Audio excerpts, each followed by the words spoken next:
So tonight's fable brings us back to a familiar location, the Lost Citadel outside of Arventa. Our adventurers have been exploring the basalt deserts to the southeast of Arventa and have come back and forth to this slowly burgeoning hamlet, village, outpost of folks that have decided to do their best to claw out a living in this one thought uninhabited, but definitely inaccessible coastline, this inaccessible land. And within Arventa, there's been this Lost Citadel, this giant walled fortress with these like clay tile roofs that tier maybe 2-3 floors high, without a shred of a window, without a shred of light other than a central courtyard in which many battles have happened in our adventurers' past.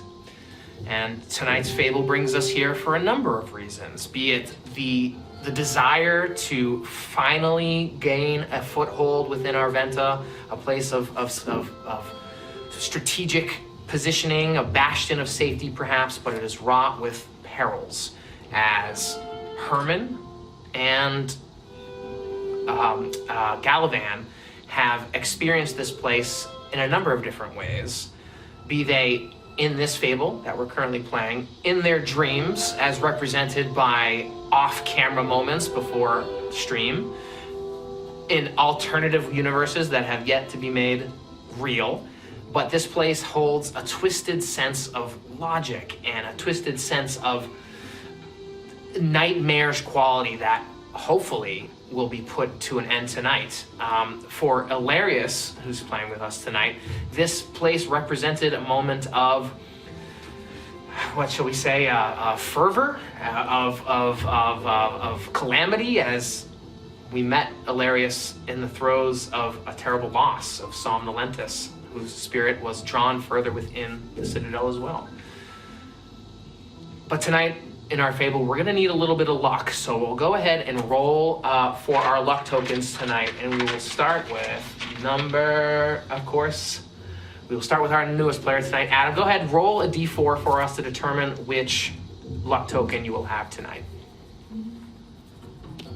2, great. So this represents your character's place in the current world.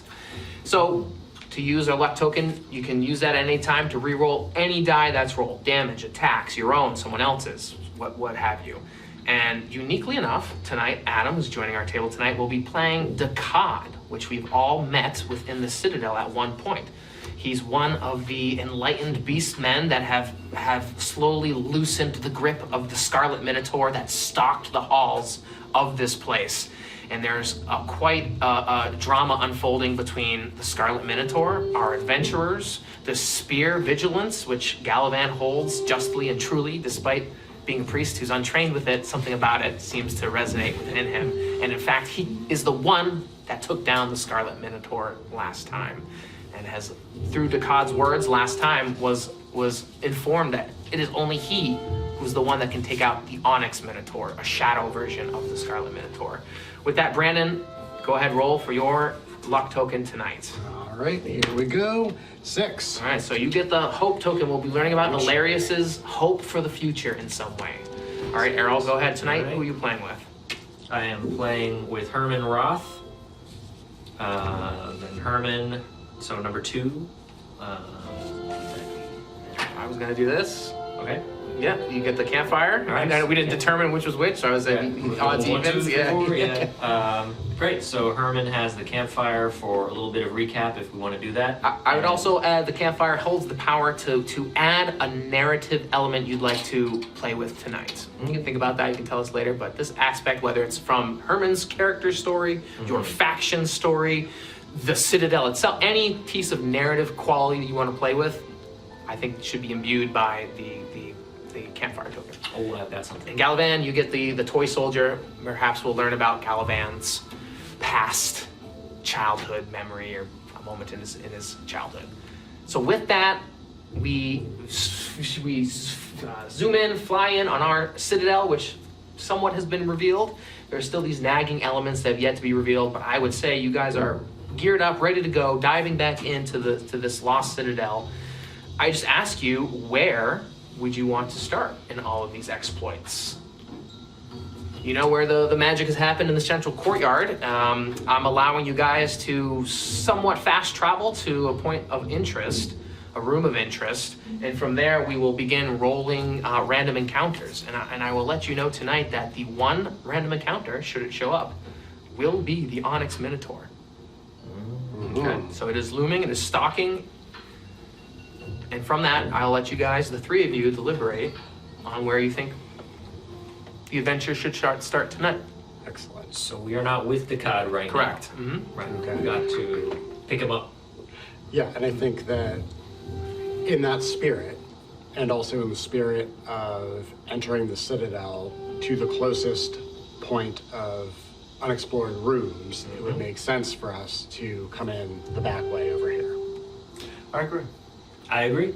All right. That was easy. Do you actually want to start on that back entrance, or you actually want to move further in? Well, I guess that's true. We could start further in. Is there like a door here that we can see, or can we not really? Oh, I see the hallway. Yeah, here. one So hallway. access Yeah, there. yeah. Mm-hmm. So you could start there. You could start there. You could start in that little room. Would it be possible to start in the courtyard? I think that maybe it might be profitable to take care of the Minotaur first. Well, we don't know if the Minotaur is there, right? Correct. But I figure it's a good hunch. The Minotaur has always appeared there, hasn't he? Yeah. Well, we want to get Dhaccad with Yeah, I was us. gonna say, that's do a we fair always point. want to Okay, start fair with the last known location of Dhaccad? Do we have that? Dhaccad's gonna be wherever you start. So it's like, Okay. yeah. Okay, fair enough, fair enough. So I'd say, yeah, I agree with Hilarious. Elarius. Yeah, I'd be like messing with names. So I've had too many characters. yeah. So yeah, Hermann agrees with Elarius that probably starting where we found Dhaccad would just make sense, and we can try and open this up, or go back to the courtyard. But yeah, definitely we want to grab Dhaccad en route.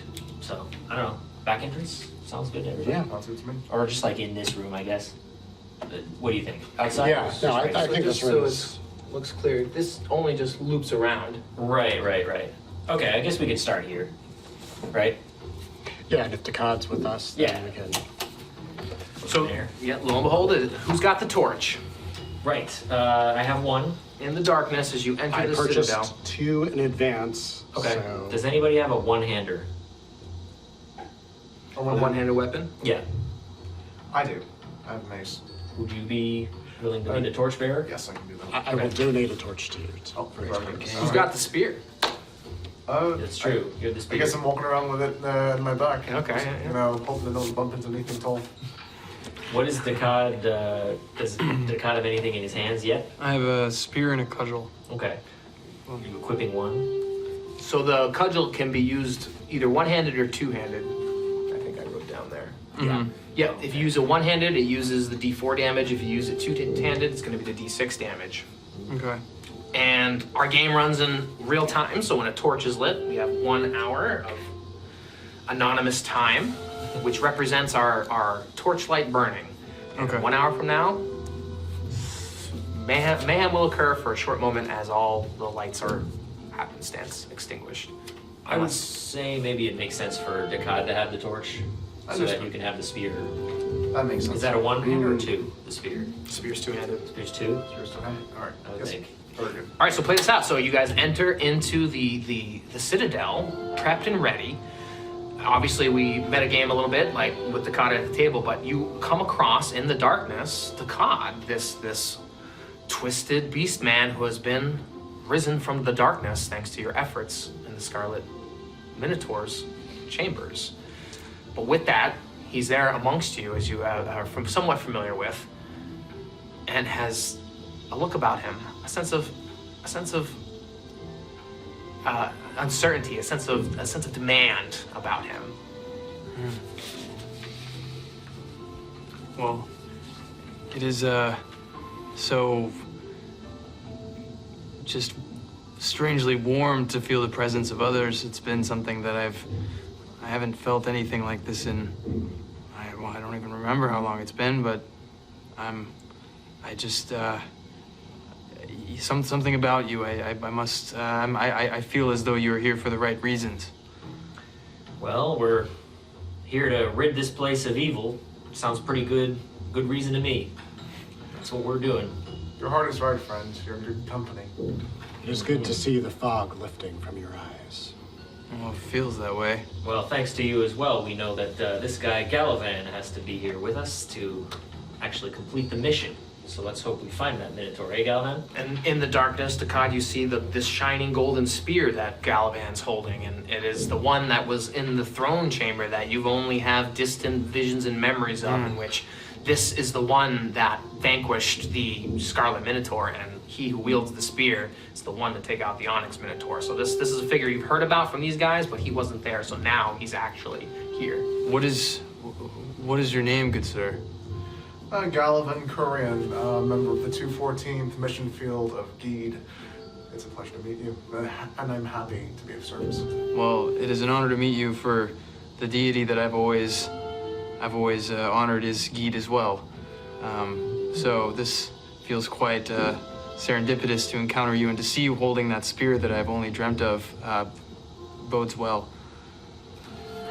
It's almost like hearing a mispronunciation in a way. The way he said it, it sounds very foreign to your ears. How would you pronounce that word?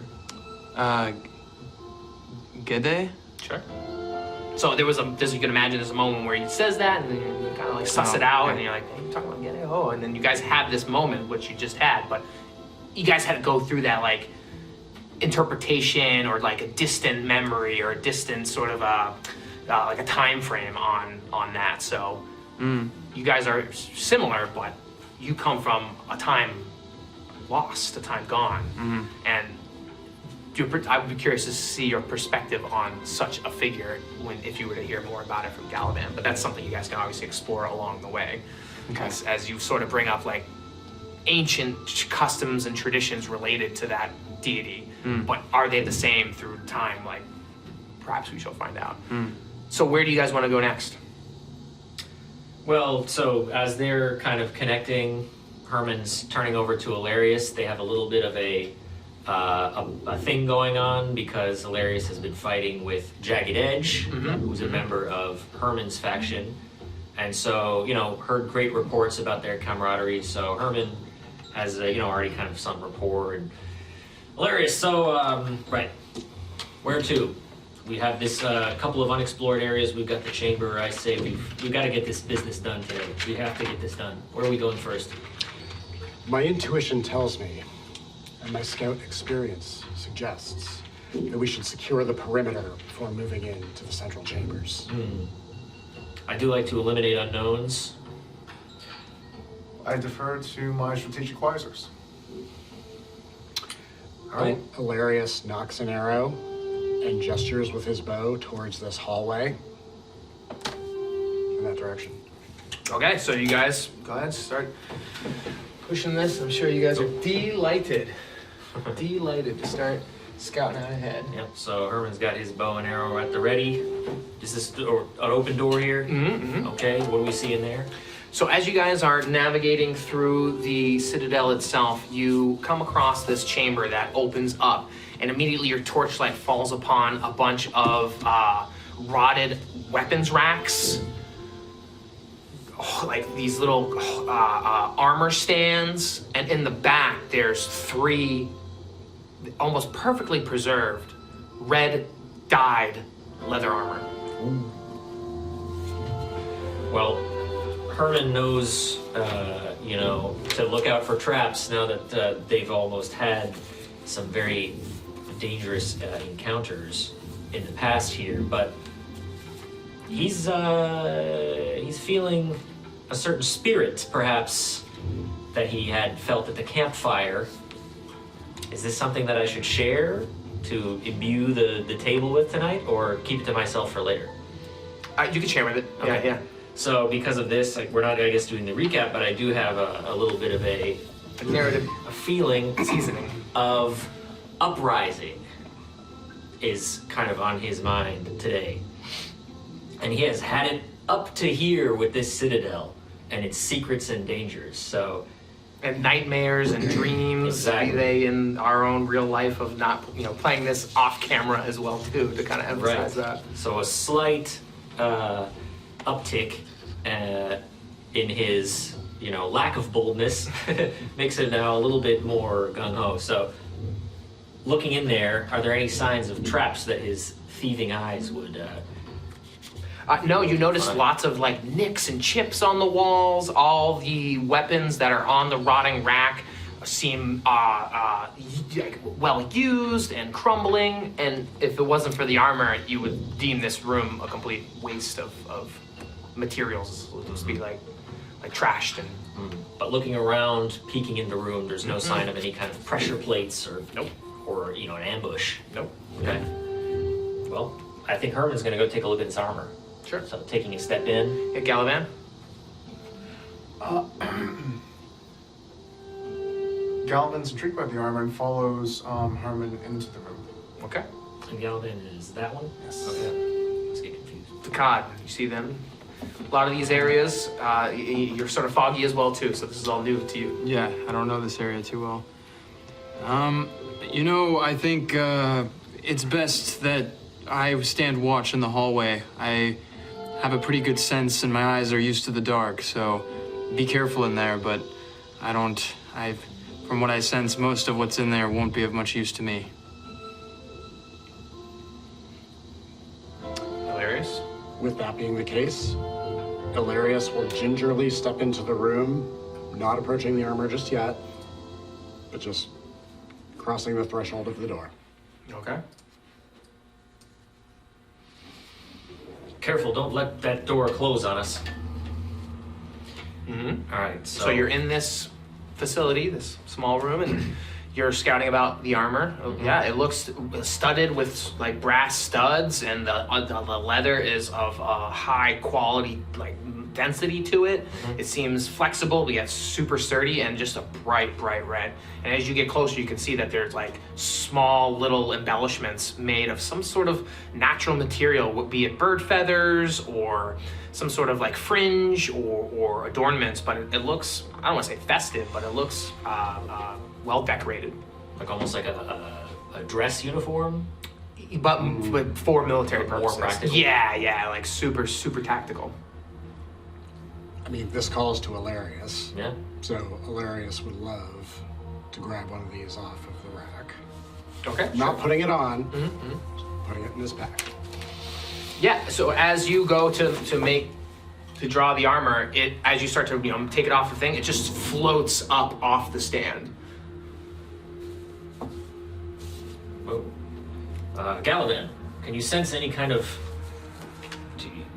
unholy presence on these things?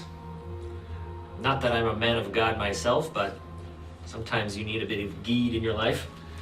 Gheed is not speaking to me regarding this armor. I can't tell what it is. All I know is that it's definitely unusual.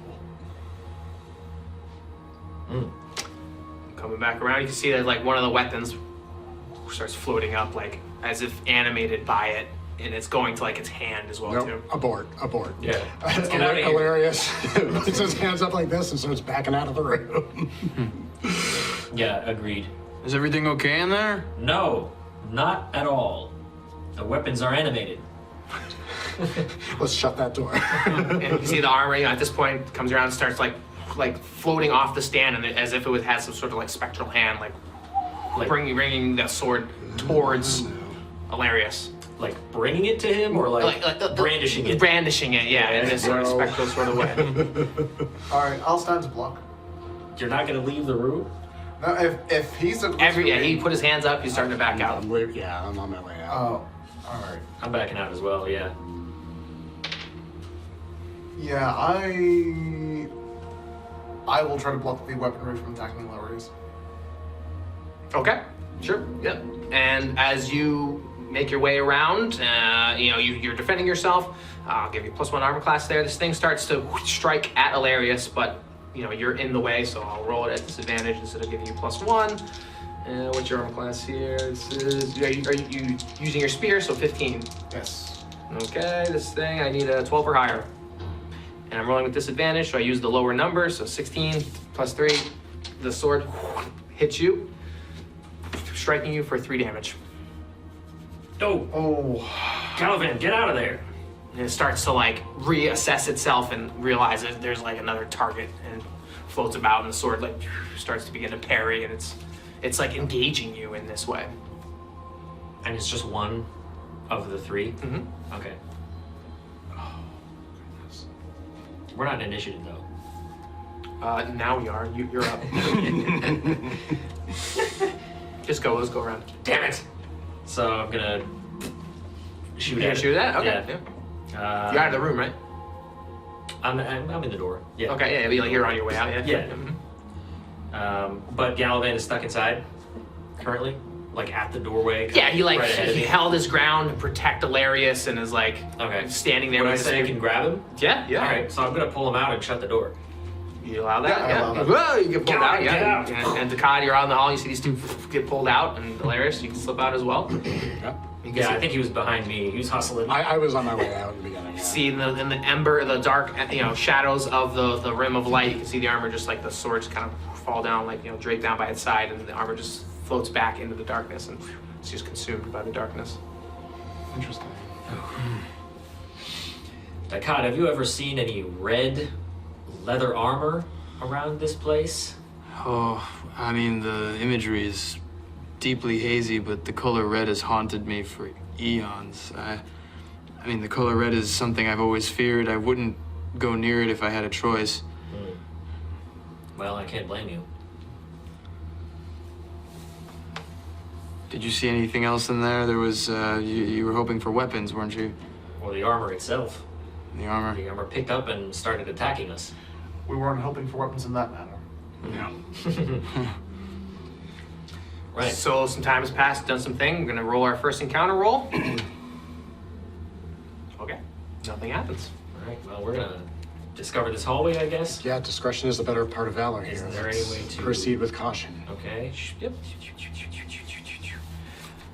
As you guys are continuing down these very narrow, cooped passages, no windows, these thick basalt walls just feel so oppressive around you, especially knowing that this Onyx Minotaur looms these hallways around every bend. And as you enter this, you can clearing that off. Yeah. So Hermann is That's good. very on guard. He's leading the way, on guard for traps, knowing how many times we've tripped traps in here and almost died. So as we come upon this room, do I notice any rails in the ground? Any kind of... No, and in fact, you sort of have the complete opposite, where you have this moment of revelry as you can see these alcoves hold these figures, these well-adorned symbols of I don't say worship, but like adoration of memorial of 3 different figures of different statures, different ancestries, different genders. But they line the alcove walls, and they each have a diadem, like a headdress with a diamond in it. That is real, but the rest of the statue is fake, and they look like they have their hands outstretched, like something was in their hands, but there's nothing there in each of them. Dhaccad, do these figures seem familiar to you? Again, they've appeared to me in dreams. And there was a time where alliances were held with 2 of these 3 statues. The last, a sworn enemy despite all negotiating efforts. And there are nameplates. You all have access to this. Whoa. Interesting. Yes, I see. This is, oh God, I can barely read it. It's common, but... Demanthus. There's a halfling king, Sarpin, a robed assassin, and Minoros, a female elven mage. Very interesting group of... And your torchlight glints off. Like as you're passing by, you can see the little bronze plate holds their name. You gotta clean it off a little bit, and the gem looks. It's all the same gem. Yeah, yep. They all have the same crown. They all have the same gem, and their arms outstretched in various poses. Perhaps the assassin one would be holding a dagger, but it's just their hand. The mage maybe had a wand or a sword. It could be anything, just an open hand. And the halfling king looking proud or whatever. Maybe it's a scepter or something gone, but obviously their hands were holding something at one point. And of these 3 statues, one of them was a sworn enemy that we were just unable to form any alliance with. But I don't remember which. As a different It's one up to you. said to me. Oh, It's up to you. oh, Choose to remember or not. all right, I'm Try to remember. Get a hold of yourself. oh, I remember. Oh, harder. Hold on, let me get a closer look. Do you mind putting the torch a little closer? You have the torch. Oh, I know, I'm telling Get myself. hold of yourself. it's the haze, man. The haze. This one here, this Demanthus, the halfling king. Halfling in his in that he's a. Is there a specific meaning for halfling? It's a certain type of ancestry. They're Oh. like small, diminutive folk that. Kind of like a hobbit type. Yeah. Yeah. Copyright. A non-copyrighted. Demanthus, he was a, well, he wasn't a good king, but he wasn't a bad one. He didn't really know how to rule his kingdom very well, but we did partner with them in a time. They had actually a lot of good resources, mostly nuts and fruits. Sarpin, well, he was a robed assassin. I do recall that he was quite a menace, but he did protect us from a few attacks, and he was an ally for us. But Minoros, she's an elven mage, but and she's beautiful, no doubt. If you look very closely at some of her features, she was extremely seductive, but she was not a good mage. She wreaked havoc on a lot of the peoples who lived within maybe a half-day's walk of here, and we made sure that Minoros never got too close to the walls of the Citadel. The reason there's a statue of her is because there was a time when Demanthus and her did love each other, but that fell apart quite quickly, and he made this statue in her honor at the time when they were still in love. A chaotic trio. As a good friend once said, the rocks do indeed have stories. These very particularly. Sarpin tried to assassinate Minoros on Demanthus's request, but failed, and we didn't see him after that. I can't blame them for not joining the group. Hey. Can we see what's down here as well? Not yet. Okay. If you'd like. Shall we finish off this remaining napkin, Elarius? I can't stand black napkins. You know how I feel about them. I think we should explore further. I do have a theory about these statues, but it can wait until later. Elarius, I am curious because I have theories. I have a theory too, so I guess we probably should talk. Why not? Yes, why not? Well, it seems to me that there is a powerful artifact that has been recovered within this citadel, and it seems that there is perhaps opportunity to place that artifact within these statues and see if there is any sort of reaction to said artifact. But I am hesitant to explore that possibility because I do not know what that effect might be. Gallivan, what's your theory? Well, I don't follow what you're talking about, but I am thinking you can stick the spear in the king's hand and see if it works. That was it. I would like to point out that we just encountered 3 statues and previously encountered 3 of something else earlier in the hallway. Now, I wonder if perhaps there's some connection between these 3 and the ghostly armor. How many of the armor attacked you? Well, only the one that Elarius touched. Luckily, we didn't touch the other 2, so we can assume that they would have jumped up as well. But I don't know if that has any connection or not. Was any of the armor sized for a halfling? Did we notice any difference in the size of the armor? Yeah. Yes, there was a difference in the size of the armor.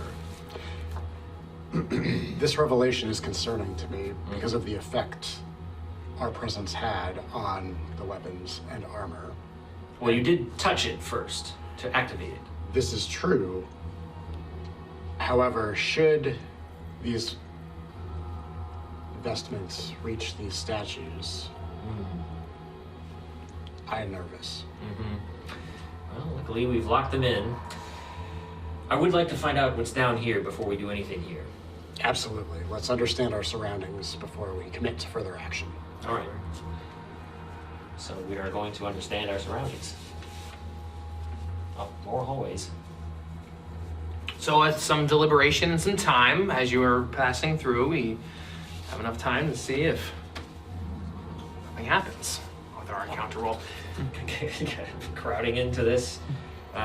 This last Final chamber. chamber. As you are walking down this passageway, you notice that, like the Ettercap cave, the stairs start going down, and you are met with just the rough, raw, hewn-out chamber of the underground caves that connect, are a part of this in some way, and almost like a bookend, the blinding cave at the Ettercap, which was, surrounded by quartz and everything and reflected light along the way. This is the complete opposite, where it's like the walls are absorbing light. It's like if the balsalt stone that this fortress is made out of, is midnight black, then this is like black hole black. It's like so grim and so dark that your torchlight seems to just condense, in just the effort of walking through this. And you can find some walls and stuff, but then all of a sudden, like the wall you just saw, is just sucked into darkness. It's just like claustrophobic, despite it being this huge cave. And in the distance, despite all that, you can see like glowing blue lights, like mists hovering over water, like just like something shimmering, and just like, and you're at far enough distance that you can't quite make it out, but it's going to take you a bit to travel down this cave. It's quite a big cave. And you can hear like, crying and moaning of sorts. Well, we've found the end of the Citadel, it seems. I imagine that this is where things end. Just something I can share. Yeah, absolutely. That's big, that's huge. Well, I'll be honest, few people rarely venture down into that cave, and that water does, we do believe it to contain souls. And, there is supposedly a way to walk through, and I don't know what's on the other side, but maybe there isn't another side.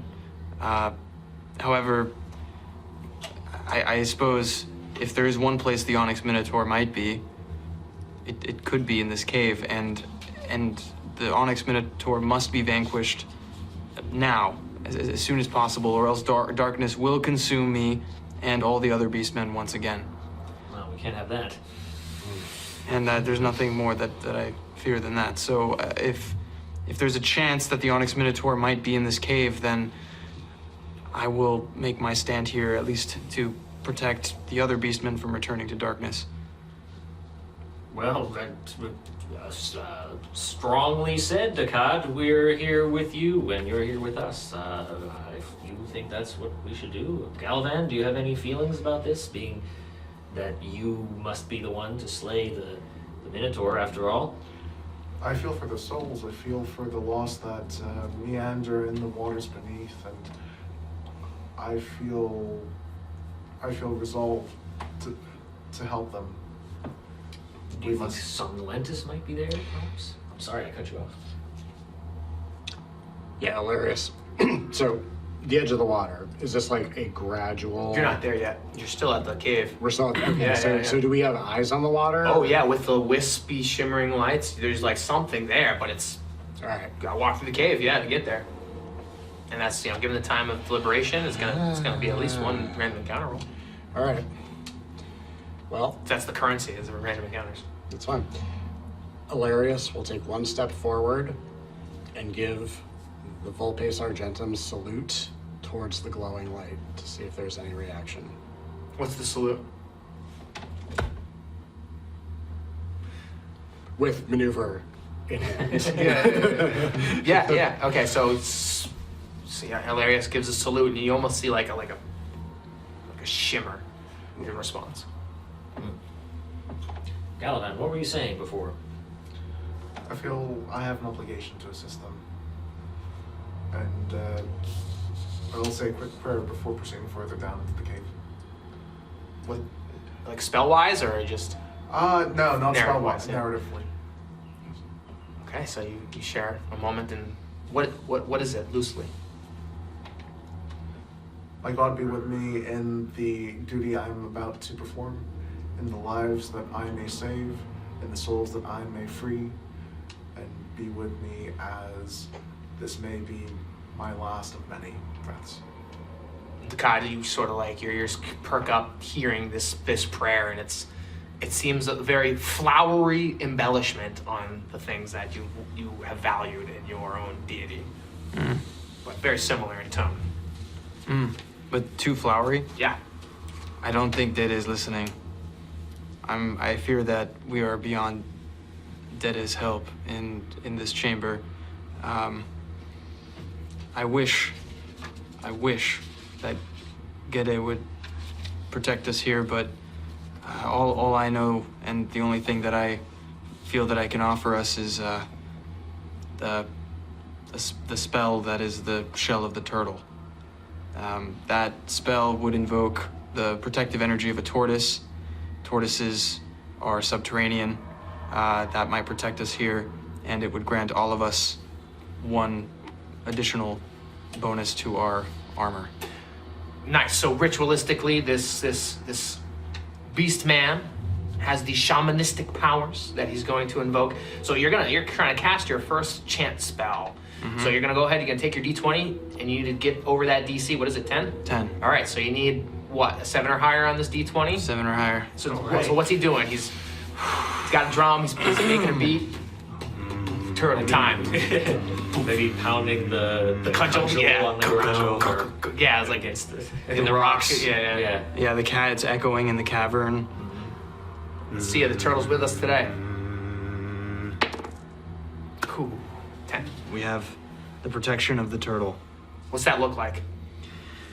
All of you should be careful not to press your face to the floor, but kneel and feel the protective energy sort of form over you as if it were a shell on your back. As you all do that, you can skeptical Hermann. Okay, kind of gingerly to not get dirty. Kneels into the, puts a little dirt. napkin down.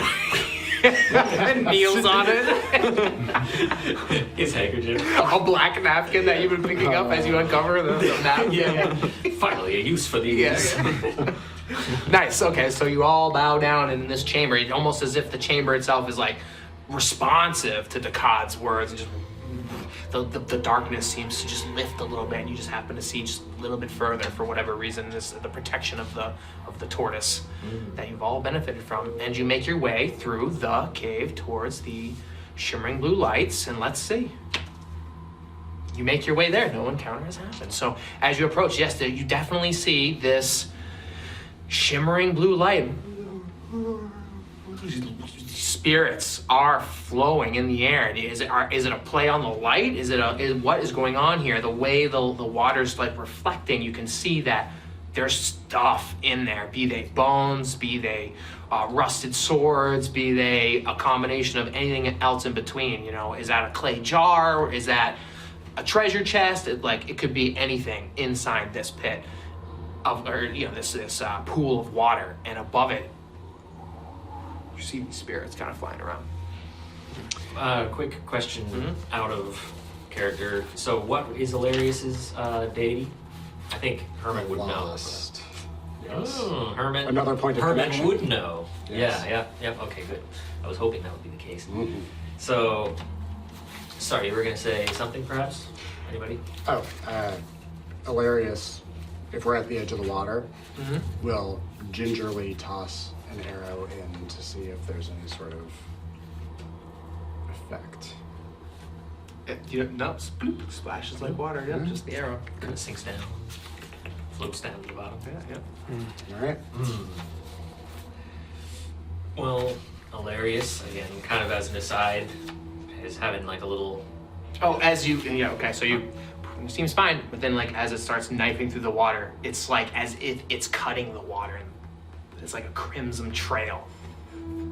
Just filters through as it just keeps going and lands at the bottom, and as it impacts, just like silt, just crimson red silt, just flutters and fills the water. Oh, I hate that color. In this context, I don't like it much either. It's as if the water itself lives and breathes. Well, Elarius, if there ever was a place where the lost could be found, this might be it. Not one for religion. Hermann likes to treat it a bit skeptically, but in this case, seems a little rattled. What do you guys do? To talk about it for a second, I have no idea. Yeah. I don't know. Was there any reaction from these glowing blue lights when this crimson trail? Okay. They don't seem to engage with us. It's one of those like, is it the shimmering water and that's creating these lights? Oh, like a reflection? Yeah. I mean, if you like sit there, you'd be like, Yeah. ghost orbs. What that? Is that a flash? But it's water. It's Oh yeah, but it's like on the roof of the cave and stuff as well too. We can't see the far end of the water, can we? No, like you could see the far end of the cave, but the far end of the water you'd have to like go into. How many arrows do you have? Do you have enough? I have 25 arrows currently. Would it benefit us to light one with the torch and send it across? It's worth a try. I have no objections to this.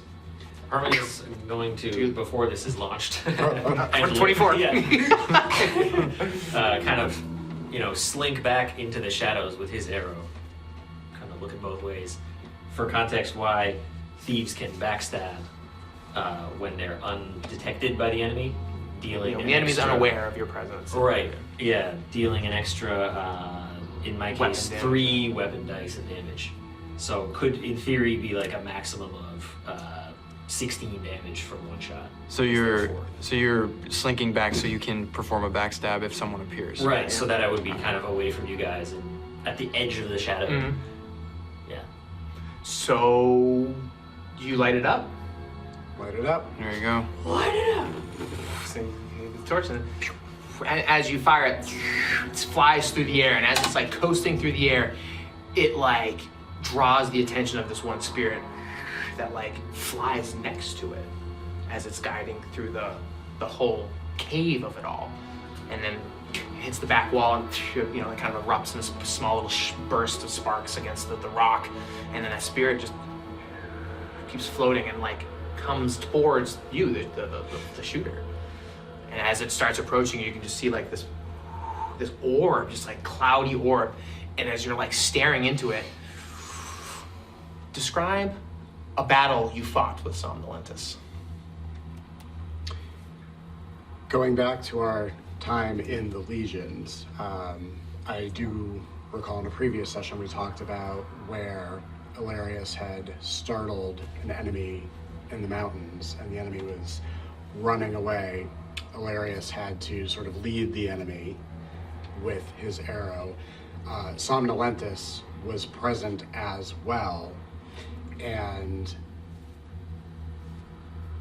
after that shot was made, escorted Elarius back to the main encampment to warn the Legion of the enemy presence within the ridge. So with that experience, a great battle was fought the next day, and they fought side by side, covering each other. That was actually their first and only mission together prior to reassignment in Arventon. Yeah, you see that everyone sees that in this orb. Obviously, the details aren't quite clear, but you see it's Elarius and those that knew Somnolentus, another member of the Volpes Argentum, who fell in this very citadel is shown in this little orb, like a scrying orb, but it's obviously in the past, obviously a different time, a different space, and then that orb just like vanishes. I feel the presence of Somnolentus with us. I feel that his passage with the arrow is a sign guiding us further into these murky depths. So be it. I'm not one to swim if I don't have to, but good thing I didn't eat for the past hour. Just limbering up. What do you do? What do you think? Do I take a dive? Elarius looks down at his own chainmail and then looks at you and says, that might be the best, given our current accoutrement. Do we have a rope in case we need to pull you back? Here you go. Hands you the 60-foot rope with the grappling hook. Excellent. And takes a elegant little dive right in to the water. It's as you see, like dives in. It's like it's almost thicker than water. It's like I wouldn't say a gel, but like the viscosity is obviously thicker than water. Thick water. And as you dive in, you get immediately the sensation of like bliss, but in that like hedonistic sort of way, like you've indulged too much, too far, too quickly, and you're immediately, you know, as you dive in or walk in vigorously or whatever, you're immediately met with like gold and a sword and a wand and a statue. Like clearly there's like treasure here that you could start looting, but your mind all of a sudden just starts feeling foggy and like blissful in a way. What do you do? Am I under the water here? If like you, seeing this you can stuff? go. Yeah, you can go. You can, you can Yeah, I dive mean, in. he kind of like dove, but not like a deep, more like a splash to Yeah. start swimming. Mhm. So I think, yeah, so Hermann starts paddling through the water, and he's a pretty good swimmer with all his dexterity, I guess. So he's kind of just cutting through the water, and you can hear, as he's heading to the back of the cave, just kind of some laughter, uncharacteristically cheerful, you know, almost childlike laughter. Is he Herman, normally? are you well? Oh, the water's fine, boys. Is he normally like this? Swimming away. That's not the Herman I know. Make a Constitution check. 18. Okay. Yeah, so that would be like a double move. So Yeah, you're out in there. Yeah. is it the middle, halfway down? Yeah. Okay. Most certainly. Paddling out And you can halfway see, there. you know, like you guys know the spirits, like those little foggy shadows above are like dancing almost like fireflies in a field. Are they dancing more than usual? Oh yeah, since he jumped in. Like, That's So Gallivan is holding the rope right now? Yes. All right. Elarius is going to put maneuver on his back and also grab onto the rope behind you. Let's keep a close watch on this. I agree. I am not very comfortable with what we're seeing here. I'm not hopeful about those lights and about the spirits. The slightest sign of trouble moving forward, we pull him out. make a Constitution check. I wish we had tried the rope before he jumped in. He was pretty cavalier. Oh, Herman keeps his rope at tip-top shape. And after you guys are doing some time, some deliberating. Did you say tried or tied? Tried. Oh, tried. Tested. Tested it? Yeah. So, yeah, with the glow of the spirits, I can kind of see the cave slightly, right? Like the area. Oh, yeah. It's like pretty lit up. Mhm. So, am I going to get to the other end? If you'd like, yeah. Yeah. Unless you're taking the Joyce ride. No, I mean, he's cruising. Yeah, Trying, yeah. yeah, so Herman gets to the back. Yeah, Right, you get to the back, and like, there's is a there a cache. ledge? Yeah, no. Oh. There's like a whole cache of stuff here. Oh, in the water. Yeah, it's all in the water, in like the bed of the water. Woo! Ooh, it's pretty in here. Anybody want some trinkets? What sort of trinkets? Oh, what sort of trinkets aren't there? And just dives in. How's my rope? Do I have a lot left? Yeah. How long's the rope? 60 feet. Yeah, you're reaching the end of it. It's double, triple near about some rope. I'm reaching the end of Herman's rope. You're reaching the end of his rope. Exactly. I give him a quick tug. Herman! He's underwater. Yeah, I can't hear you. Oh boy. Let's get him out of there. God, what's Dhaccad doing? I think I'm chanting and muttering to myself in concern. Elarius? Let's get Herman out of there. I don't like this at all. I agree. Looks like 1. Make a Constitution check. 16. Herman's chilling. Herman's being chilling in this water. Oh yes. So what are you guys doing? Is there anything that you're really seeking in this water? I don't have a feeling that I mean, the Minotaur doesn't spend its time in these waters, as far as I know. We would have heard it. I don't know if we need anything. So hold on, before we move on to what they're doing. So now I'm at the Yeah, you want to start stash. rifling through? Yeah, I mean, Herman, he's a thief. Mm-hmm. Generally he likes information more than anything. In this kind of heightened state, perhaps he's a little bit of got like a buzz on or something, and he's like kind of just like hanging out under, looking around. What do I see? A chest? I mean, what do we got? Like just An assortment of bones, stuff scattered throughout. Just maybe some of it's clutching it, maybe some of it's some free. like gold. What? Yeah, gold. Random. Any kind a of cloak, like a ring, a hat. A I belt. see the House of Gravier's seal. Yes, and here you go. On everything. No. On what? On a crown? On a. On a potion, a bottle potion. Oh yeah, woohoo! Kind of muttering to himself, blub blub blub. I'll grab that potion and snag the potion. Sure. Yeah. You can grab a handful of stuff. If you Nice. want. I'm grabbing. All right, I'm filling my pockets up with gold. How about this? I grab the potion.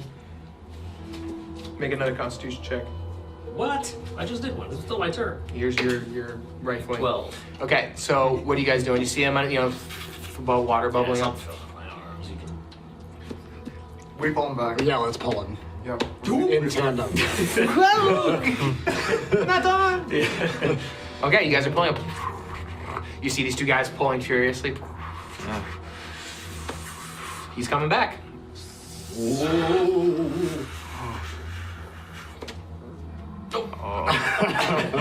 Excellent. Oh man. As you broach the surface of the water, you are met with the most horrible sound. Dhaccad, in the back of the cave, you hear this.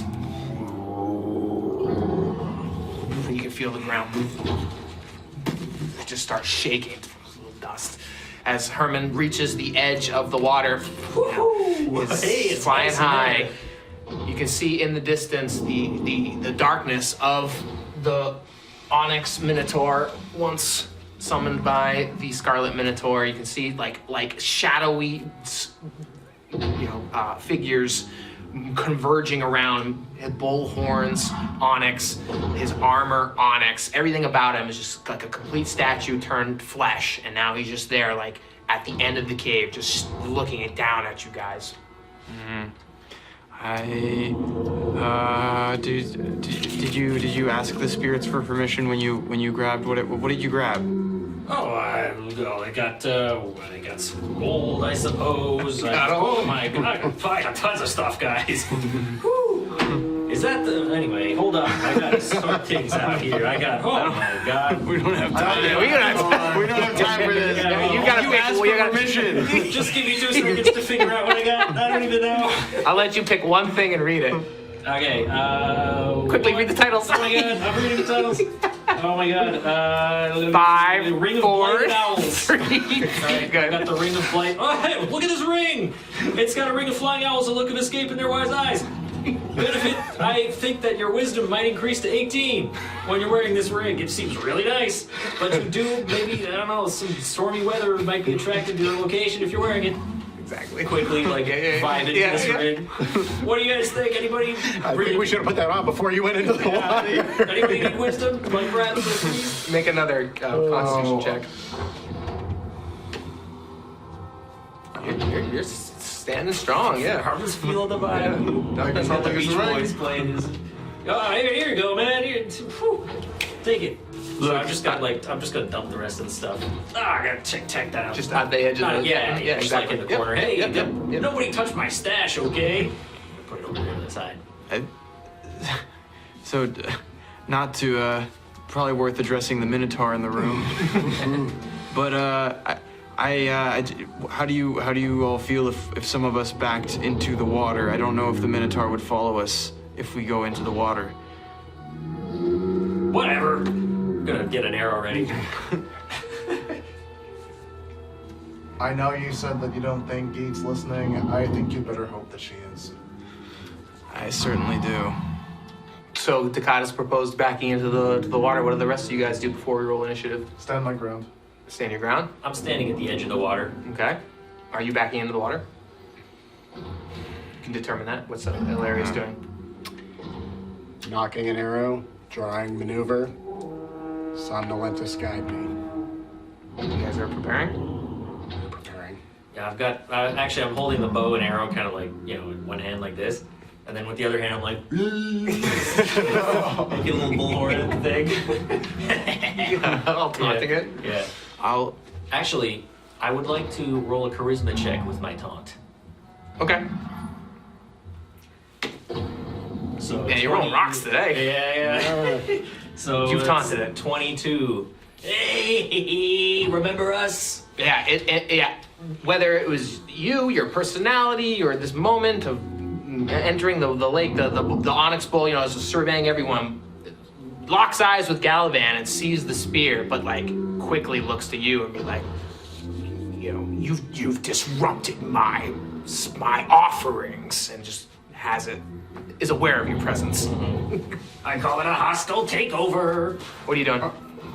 I'm gonna step forward with the torch and use it to blind the Minotaur. So you guys, as long as you're behind me, he won't see where you're shooting from. Okay, so that's good. You stand brave and tall in your courageousness, and with that, let's roll initiative, and we'll see who gets to actually do what they want to do first. Oh, yeah, that's 20 for the. So we're gonna roll a d20. And we're gonna add our dexterity modifier. This is gonna determine who goes first. Highest goes first. So oh wow. Yep. You are a weak old man. Oh no. 22. I got a 3. Oh, 22? You kidding? I got that 20. Sorry. You know what? I'll give it to you. All right. You are the highest. And my taunt. Yeah. Oh my God! I rolled a nat 20, and I don't even give it to myself. So. All right. And it's even, so we'll go clockwise. So Herman's starting to regain his normal, personality, and he's like, whoa, whew. And noticing Dhaccad's, Yeah, standing strong, bright yeah. glow. Nice. So I'm gonna kind of slink back. Can I move into a position He will be aware of you. if I double move? Yeah, Into... you've taunted him. You're in his targets. Okay. You are. Alright. Your ploy has worked all right, too then good. in that case, if he's I see he's fixated. Laser vision on you. Yeah, I see the eyes following me. I'm like, I brought this on myself. Fine. So I'll actually step a little bit away from the main group in case he charges me. Right. And I'm gonna shoot him. Okay. So now we're in some combat with the Onyx Minotaur, the last spirit of this place. Now he starts rolling crap. That's a 9. You want to keep that? Do we want to keep it? I don't know if it's quite worth using a token yet, personally. I'm just giving you the option. If you use it, I can give it back to you. Oh. Did you acquire certain abilities? Sure. We're gonna get things off on the right foot. So Herman is thinking back to when he was at the campfire previously. Jagged Edge came back and told of the castle, the sunken castle, with all of the adventurers, oppressed, downtrodden people. And Herman's thinking about these seals and signs of the Duke that he's seen, and he's like, oh, betrayal is all around us. We're downtrodden. Even though he's from a noble house, he spent his life, kind of on the outskirts of society because he ran away, etc. So he's like, I have some sympathy for the people, for the masses, and no more. He's kind of, so he's gonna give a quick speech. Come on, we can't be under the heel of these beasts any longer. Uprising. Yeah, this ends here. Bull. And Thanian. Noble! Yeah, in Thanian too. That's your slogan. Cursing at the Minotaur. Noble! And then cheering on you guys. For a 13. Just shy Oh. of hitting the Minotaur. Didn't even look scared at your attack, but you're holding on to your war cry. Mm-hmm. Let's see if it pays off. Gallivan, you can see it is afoot. This figure, the Onyx Minotaur, a shadow of the Scarlet Minotaur, literally. This will be the last day that you haunt me. Come and face me. Alright, so I go ahead and I charge with the spear in hand, and I melee the Minotaur. So, You are engaged with the Minotaur. Close quarters. I mean, I like to think of us as having a casual relationship. I mean, so we talk about it. May the turtle protect you. 15. Your hit strikes true with Vigilant. Excellent. So the golden spear So Vigilant is the name of this. of the This spear, you got it spear. right there. Right, okay. And yours is Maneuver. Maneuver, the bow and arrow? Yeah, okay, the bow. Cool. See how much damage you can inflict against this thing. 6. 6 damage, and you can just see, as if it wasn't even expecting it, like lightning in the dark, just stabs into him, and it's just suddenly, it's just shocked by this. Like, that's not supposed to happen. His sights are on Hermann, but like, for a second, he looks down and he sees you engaged, and he's like torn between this knucklehead who's taunting him and this one who's actually hurting him. Surrender or perish. Dhaccad. You can see that this thing, this oppressor that has kept you and your people down for countless aeons, subjugating the rest of your kin, which were brave explorers who have transformed you into these horrible, horrible beast men. This is something beyond your nightmares. The Scarlet Minotaur is killed and vanquished, but now the Onyx Minotaur is like a revitalization in a dark way. What is a morale check? So if it fails a morale check, they kind of flee, and they have to just roll a check against it. So, if I were to call upon the hiss of the viper, then the spirit of the serpent would make it so the enemy in a near radius must make a DC 9 morale check at the beginning of their turn. Correct. Is that something that would apply here? Well, you would have to successfully cast that, and then they just make a morale check. Does it say make a DC 9 morale check? Yeah. Yeah, then yeah. But before that, I think I must cast the spell, the Voice of Verity, for I must know, and the Minotaur must reveal the unvarnished truth as to why it kept us in the dark all these years. Sure, you're gonna have to successfully get that cast. All right. So does it have the DC there? DC 11 to cast. Great. So you need what, an 8 or higher? Is it Wisdom? Yep. It's all So wisdom for plus yourself. 3. Yep. So 8 or higher. Here it comes. So you are there with your torch, blinding it, and you're trying to expose the truth from the Minotaur Tell me himself. why you've done this. So what is the name of this? Voice of Verity. What's this look like? Describe this spell to me. Oh, it's a chant. So, truth or perish. Truth or perish. And just keep repeating that. Just like pounding echoing it, the cudgel And it's on like the floor. Yeah, in the cave, it sounds like just- there's like a cacophony of voices as it's like echoing, truth or perish, truth or perish. Start truth. overlapping. Yeah, exactly. And then you can just see the bull, all of a sudden he's like looking at Hermann who's taunted him, looking at the, like torn between the guy who stabs him, and then all of a sudden he's compelled by this spell, and you can see him like, the power of the Cyclopean language. You all crave it, we all do. The more we have underneath us, the more we can create. And he just like all of a sudden takes his hands and just like out of the air just signs, and like an axe just appears out of the air, like he signs the form of an axe, and it appears as an axe in his hand. You will taste my axe. just as those before me have tasted it. If you will serve me as you have for countless aeons, I will let you live. For the newcomers, they will learn to join or die. But the Cyclopean language is the reason we have done everything. You bastard. He's giving you an opportunity to suss it out, to chicken out. All right, Elarius, what are you doing? You see this Dhaccad holding his ground. Elarius will loose an arrow from maneuver, targeting the arm holding this axe. All right. Nice. That's going to be a 13 with all the bonuses. 13's not the number.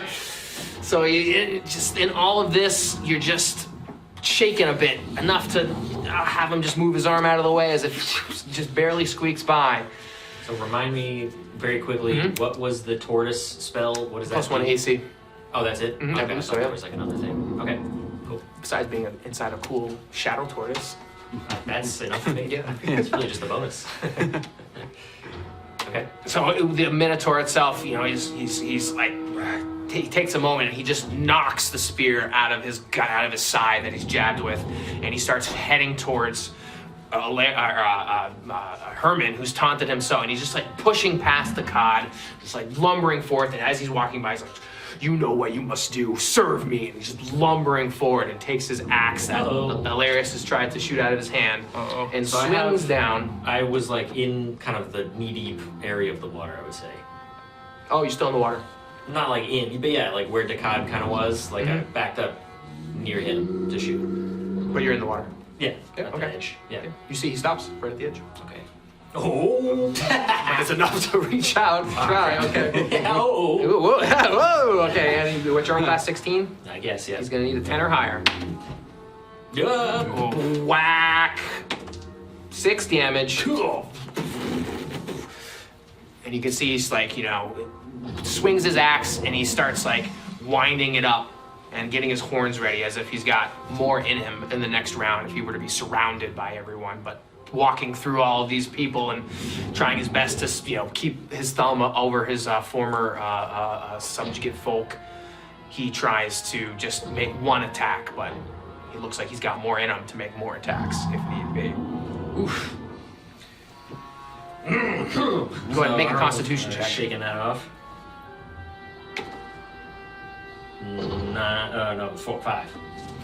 Okay, so you okay? All right. Using the coin of hope, luck token, to re-roll his 5. Yeah. I see this happening, and Elarius thinks about his hope for the circle to establish themselves and really a new beacon of civilization within this torn and rugged land. And their eyes meet. And Hermann is filled with resolve. Here we go, make the constitution check, re-roll that, thanks to Elarius. Yeah, Armin's shaking off the hip. He sees Elarius looking at him. He remembers his kind of, he tries to find his footing again. And he rolls another 5. It was meant to be. So he just, No hope from Elarius this time. Yeah, he's like, what? Just like your eyes meet, and you're like, what? yeah. What happened? We are not in sync right now. Well, maybe it's a byproduct of this. As your eyes meet, your torch goes black. Everything is shrouded in darkness. That is why you could not connect, as the lights above you completely go dark. Oh, well, so... And you'll take 1 point of wisdom damage. So that means my wisdom goes down 1? Correct. Okay. Fighting in the dark. So, whoa. So Hermann sees the Dhaccad's torch go out. Gust of wind. No! Don't worry. Do we still have some glow from the wisps, the blue spirits? Lightly, not enough to really help you, yeah. Okay, so we can kind of see in our immediate area in the water, but not Yeah, in the correct. Yeah, you can't see anything beyond the lake. Right. All right, so I'm lighting the torch. I light the torch. Okay, so in your heightened buzzed state, I'm gonna have you make a wisdom check to try to find your stuff to light the torch. You're gonna need 12 or higher. Okay, so you found it. So when it reaches your turn again, you'll have the torch lit. All right. So I'm lighting the torch. All right, Gallivan, the torch goes out, and the Minotaur disappears, and that just consumed in the darkness around this horrid cave. And take this moment of lack of sight to cast Shield of Faith. So let's go ahead and see if my god does in fact hear me.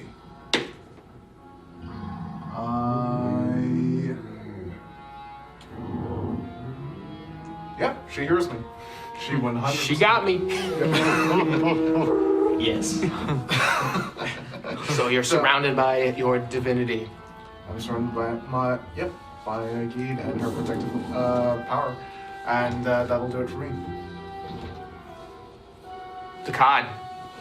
Well, as the torch goes out, I throw it towards Hermann, knowing that he has the ability to light it. And Well, I have one.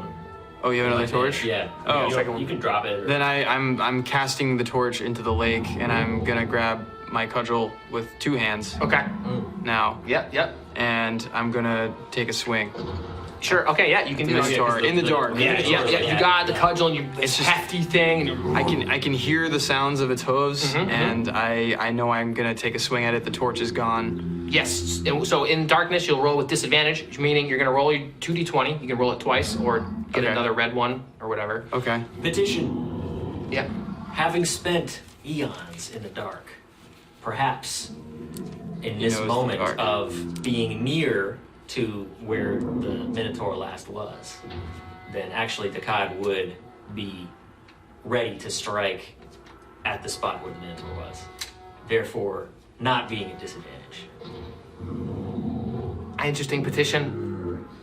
The judge is considering it. Yeah, it's weird because it's like player characters can't see in the dark, monsters can. He was a monster, now he's a player character. So I'm almost want to make the argument that as he has become enlightened, he's lost his beastman powers of being able to see in the dark.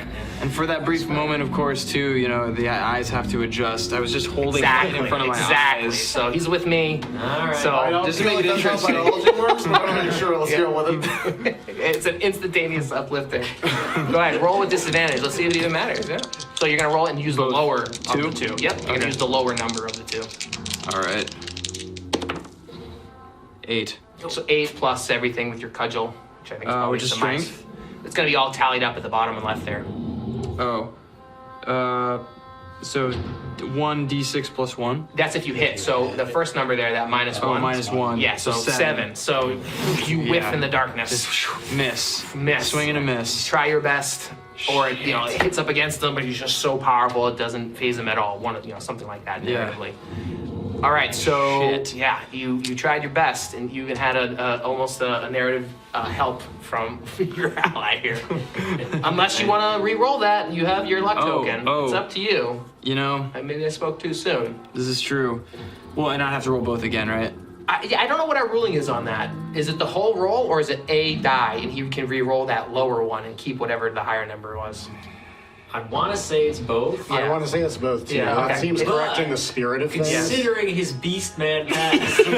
I will let you re-roll that 1 die in this instance. Yeah. Because If I use this. Yeah, meaning you can re-roll that 8. Okay. What was your other number?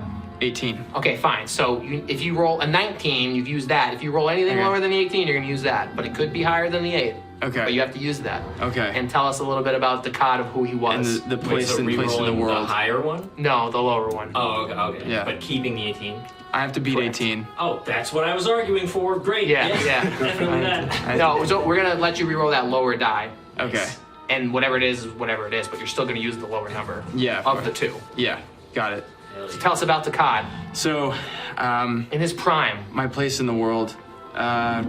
You know, it wasn't always darkness for me. For a long time, I lived outside the walls of these citadels. I crawled through the woods. I lived in the trunks of old trees. I would eat their fruits, and I would bathe in the rivers that flow through the mountains just beyond here.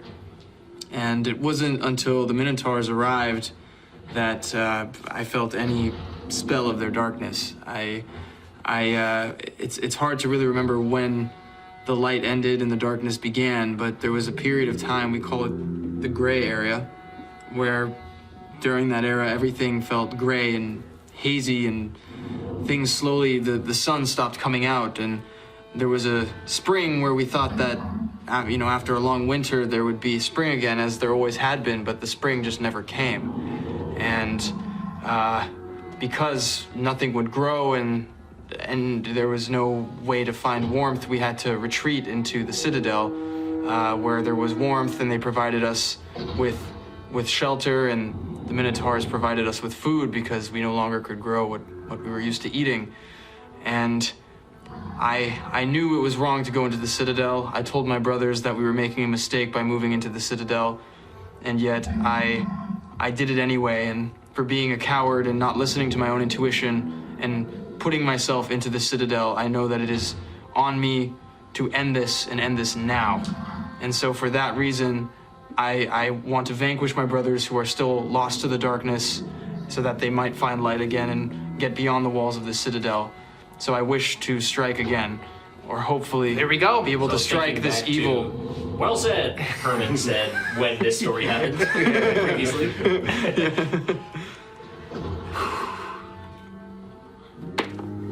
12. Okay, so 12 plus minus 1 is 11. 11 doesn't hit. Still not good Still not enough. We gave you everything. Still was not strong enough. So that's, you expended that. Yeah. Now we know a little bit more about Dhaccad. Maybe he will avenge his brothers tonight. Elarius.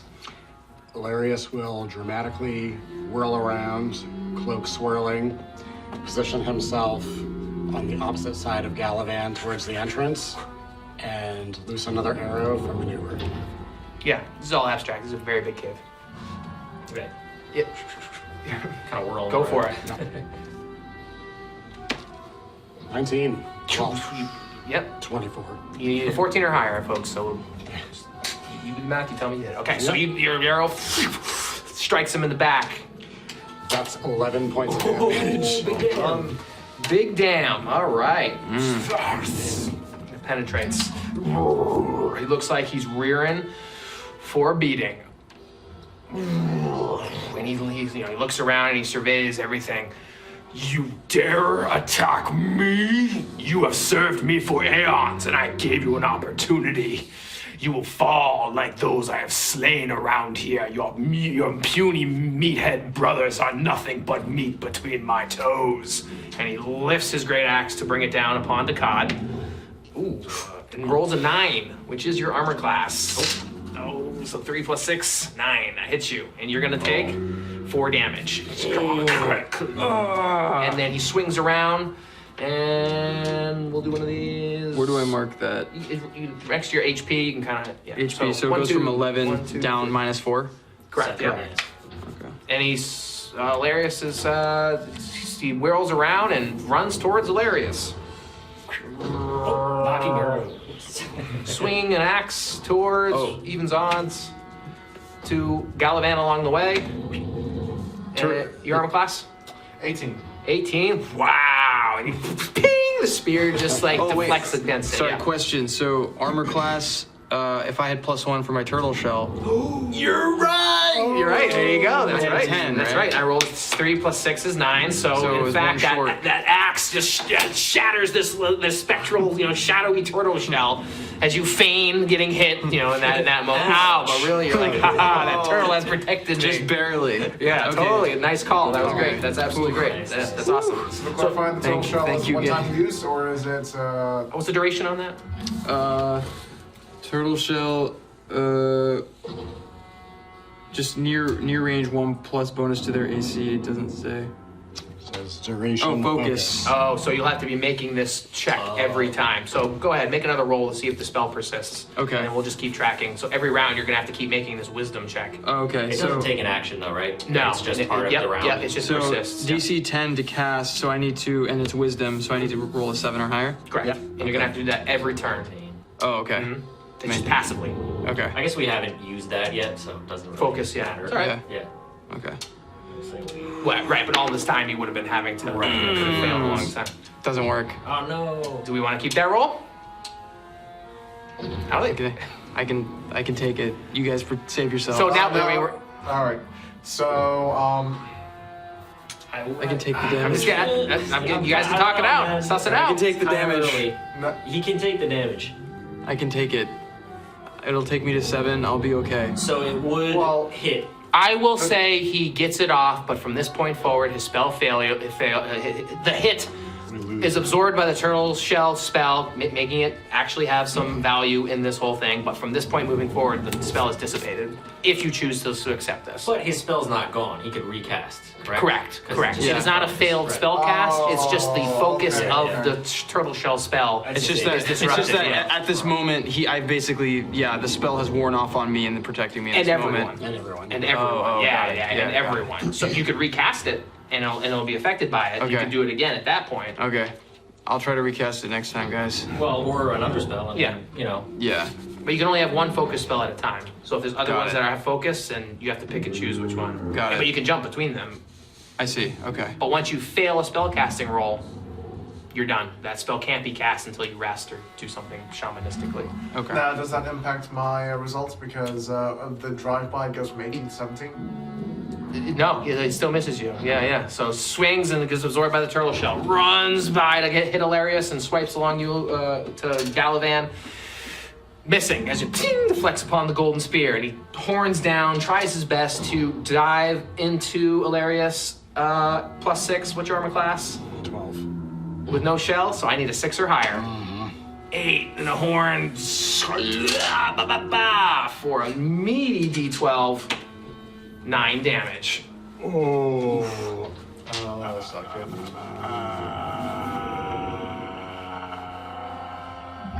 gonna Horus that. You gonna Horus it? I'm gonna Horus that. Or is the damage? Yep. Okay, so go ahead. You can find the D12 on here. Where's the D12 in there? The top one on this route. So you go ahead and re-roll that. And we're going to continue on while you. So the Horus is this artifact that the party has discovered, and within this whole enclave outpost, and this seems to have the strange power similarly to your hero tokens, but you can see different outcomes. So he can re-roll that. If he doesn't like it, he can re-roll that. But it's activating gems, turning gears, like becoming alive every time they use this thing. 2. Okay, so what?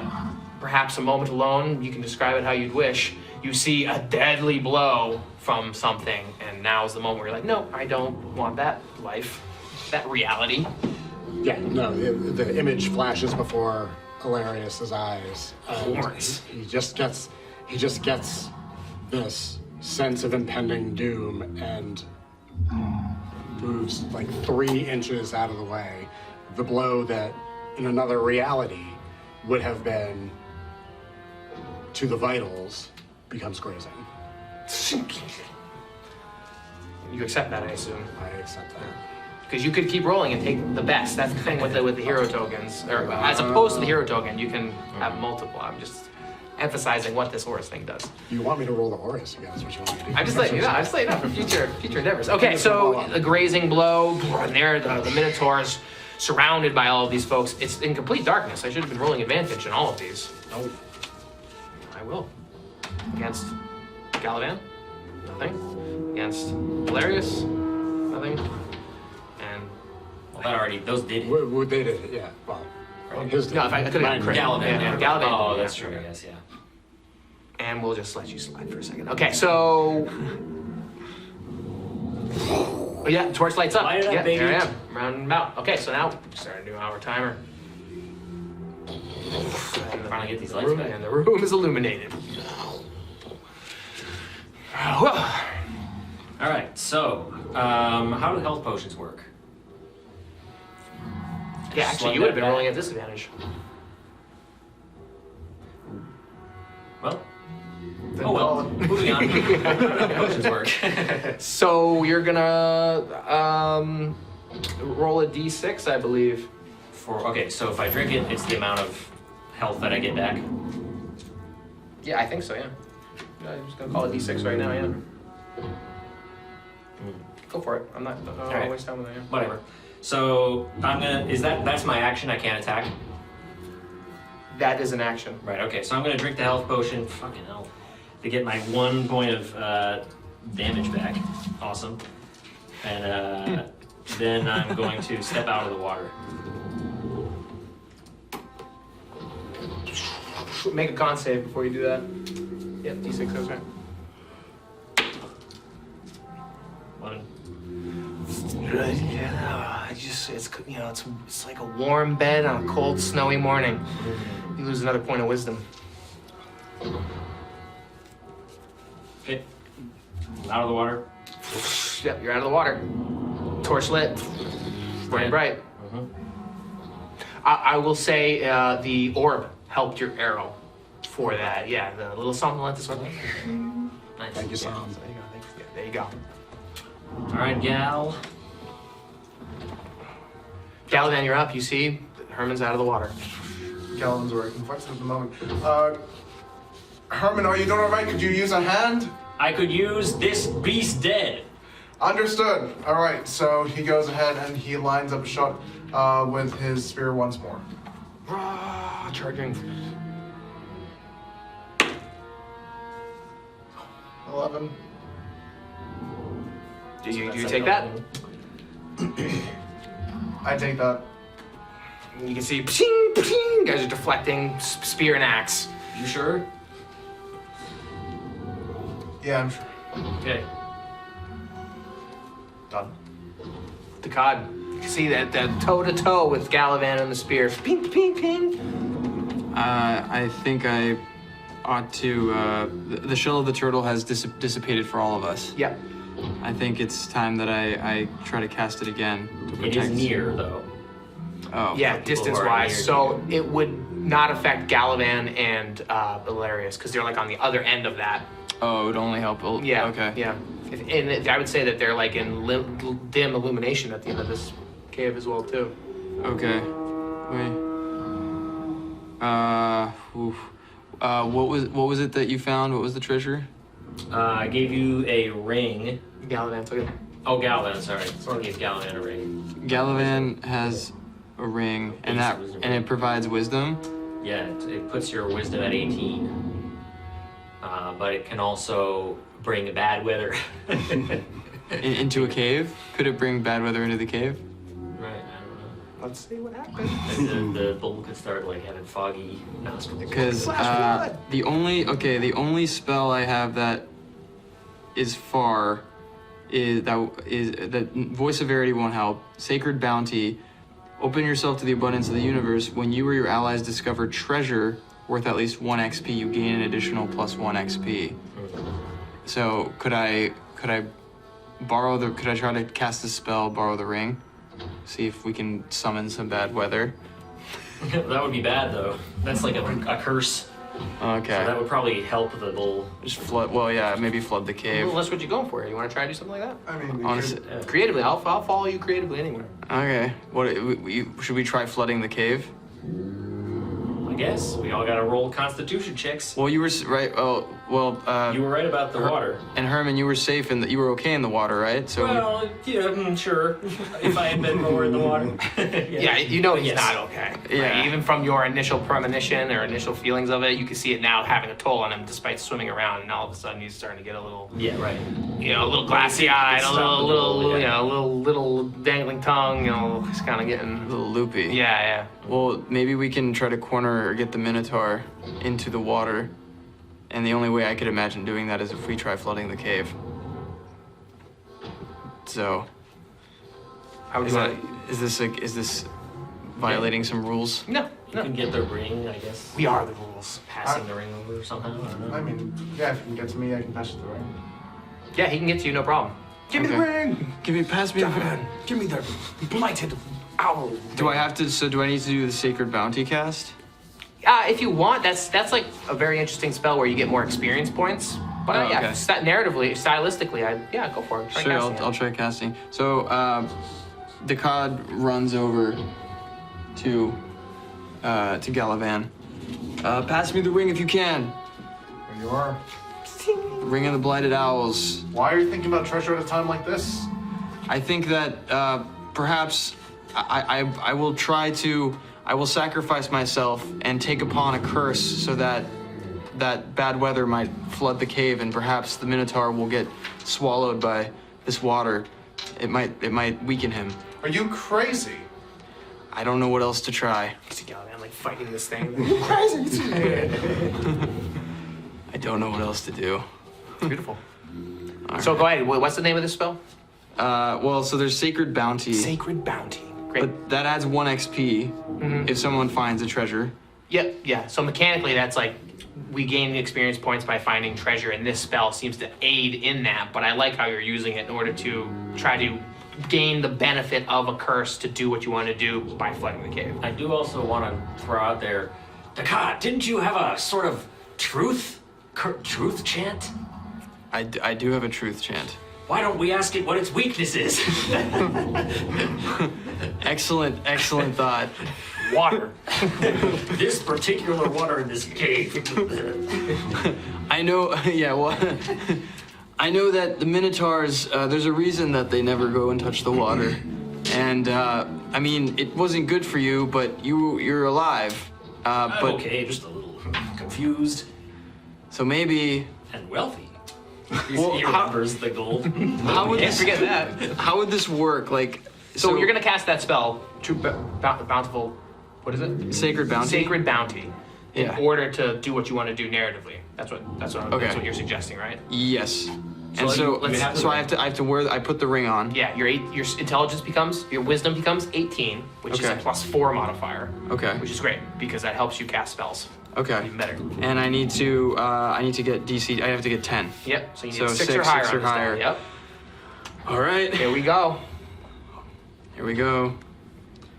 May the groundwaters swell. Nat one. Oh, no, it's not. No, it's not. Alright, so, Gallivan thinks back to his time as a child training to be in the military after a soldier's background. His parents have always wanted it for him, but life of me, if he ever did hate it, he knew that there was something grander calling to him, but at that period in time, he did not know what, so therefore, out of his childhood and out of his desires for betterness, go and recast that role. Thank you, Gallivan. Let's see. May the waters swell. That's good. We're clear. That's +4. We're at 12. That's over 10. So, Sacred Bounty. As you put on this ring, the darkness is lifted from your mind as you gain this owl's wisdom, and you start to feel, yes, it has this heavy burden of a curse of bringing upon bad weather, but perhaps the silver lining of any storm is to utilize the destructive powers of this storm. And is that thunder? Is that? And you can see the water like rippling a bit, as if yeah, the groundwaters are swelling of sorts. Seems like this cavern could be flooding in a round or more. Hey, everybody hold your breaths. Elarius, Dhaccad's doing something crazy. Yeah. I'm a beast, man. That's right. I see. Elarius sees the subtly rising water, and like a fox up a hill, will start making his way towards those stairs You to guys get are to at the higher lowest point, ground. that's right, yeah, mhm. Get to some higher ground. Will also take a shot. You're in the darkness. I'm in the darkness. You won't have disadvantage because you have somnolence as an orb. Got it. Wait, but wasn't the torch relit? Yeah, but he's further away from. He's pretty far. Yeah. Oh, okay. Elarius You can do it, buddy. will take a shot at the Minotaur's thigh Okay. with the intent to cripple. The intent to cripple. Okay. You, sir, have the intent to cripple. All right, let's see. Boom. 22. Nice. You land a hit. Roll for damage. Nice. That is going to be 6. Oh, nice. 6 damage. Big damn.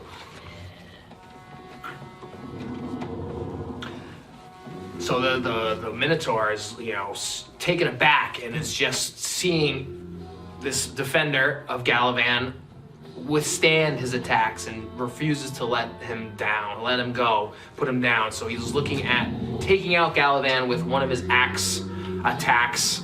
Let's see if he can get through. Are 18? 17. 17? I need an 11 or higher. 5. This spear is serving you well. He's gonna try to attack again with another axe attack. And lands a hit. Rolling a 14 and gonna deal 1d10 damage. Whack for 1 damage. Something about this spear, you're standing your ground. This is the Onyx Minotaur. And he's not giving you the threatening attacks that once scared all of you. Looks like you're standing strong against the very thing that has corrupted your faith.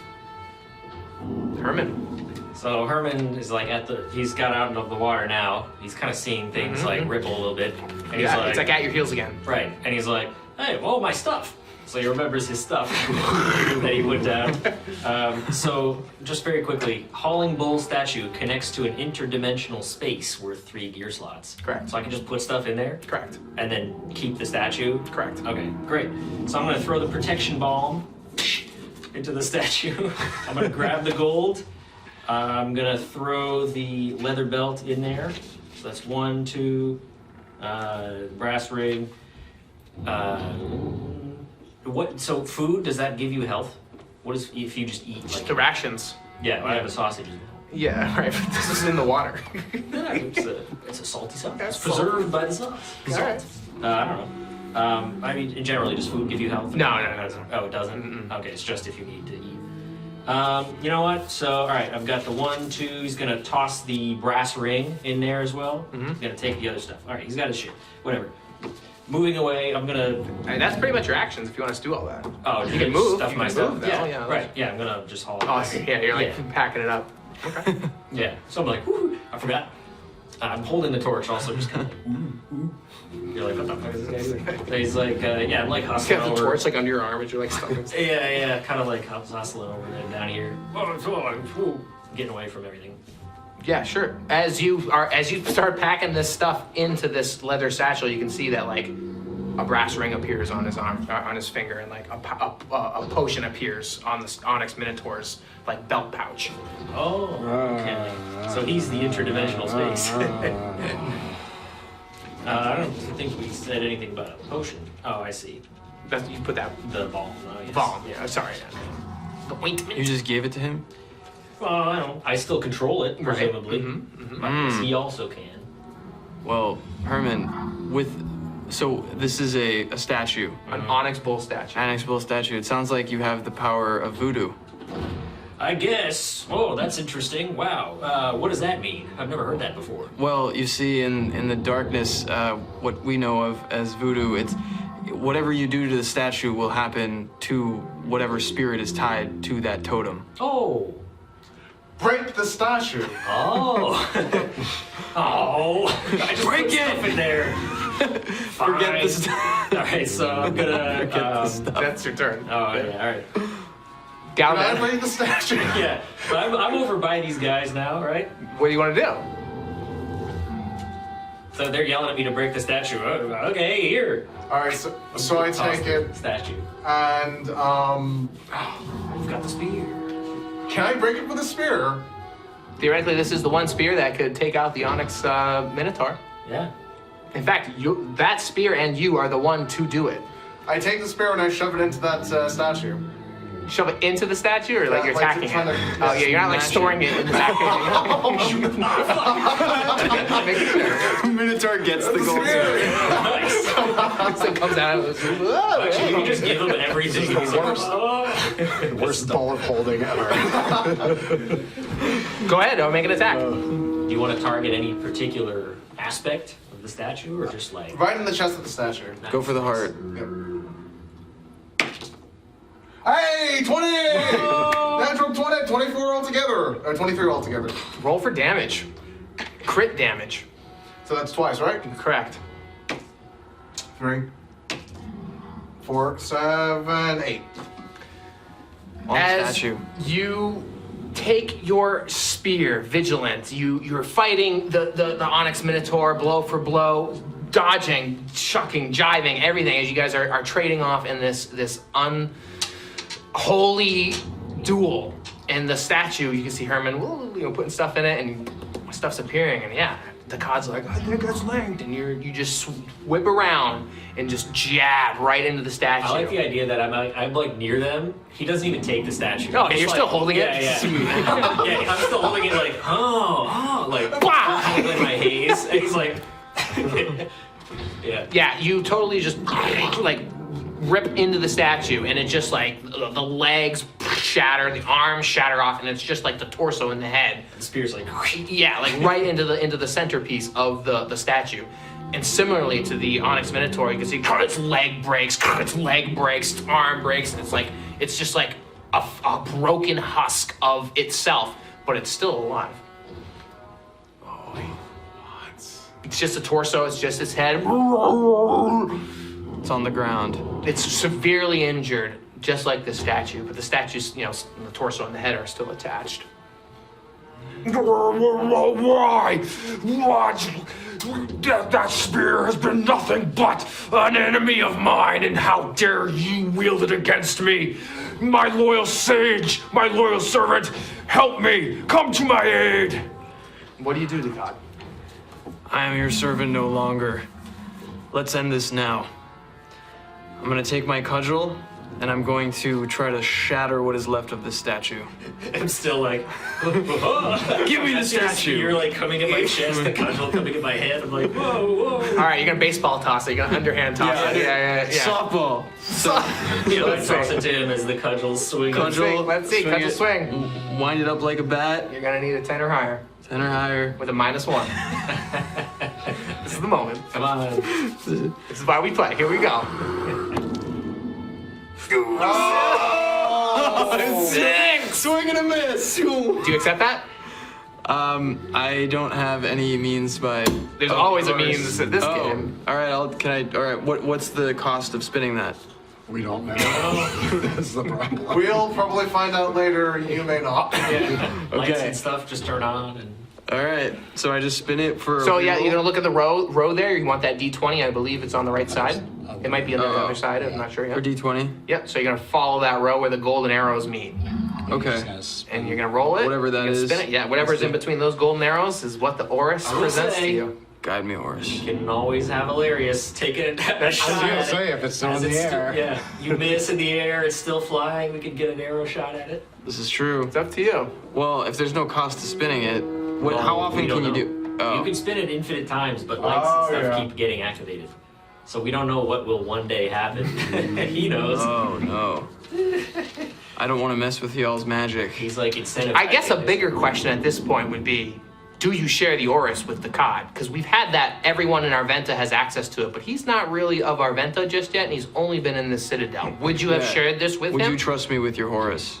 On the other hand, did he access it thousands of years ago? I like that one been too. around. You're right. I know my proposition because Yeah. I like yours as well. So you can choose. Okay. Yeah. I will take my chances. You will take our chances. I'll take it. With you. Well, I don't. Yeah, I guess. Okay. Yeah. Do it. All right. Give us the sting, the doo-doo-doo. Is it? Before it stops spinning.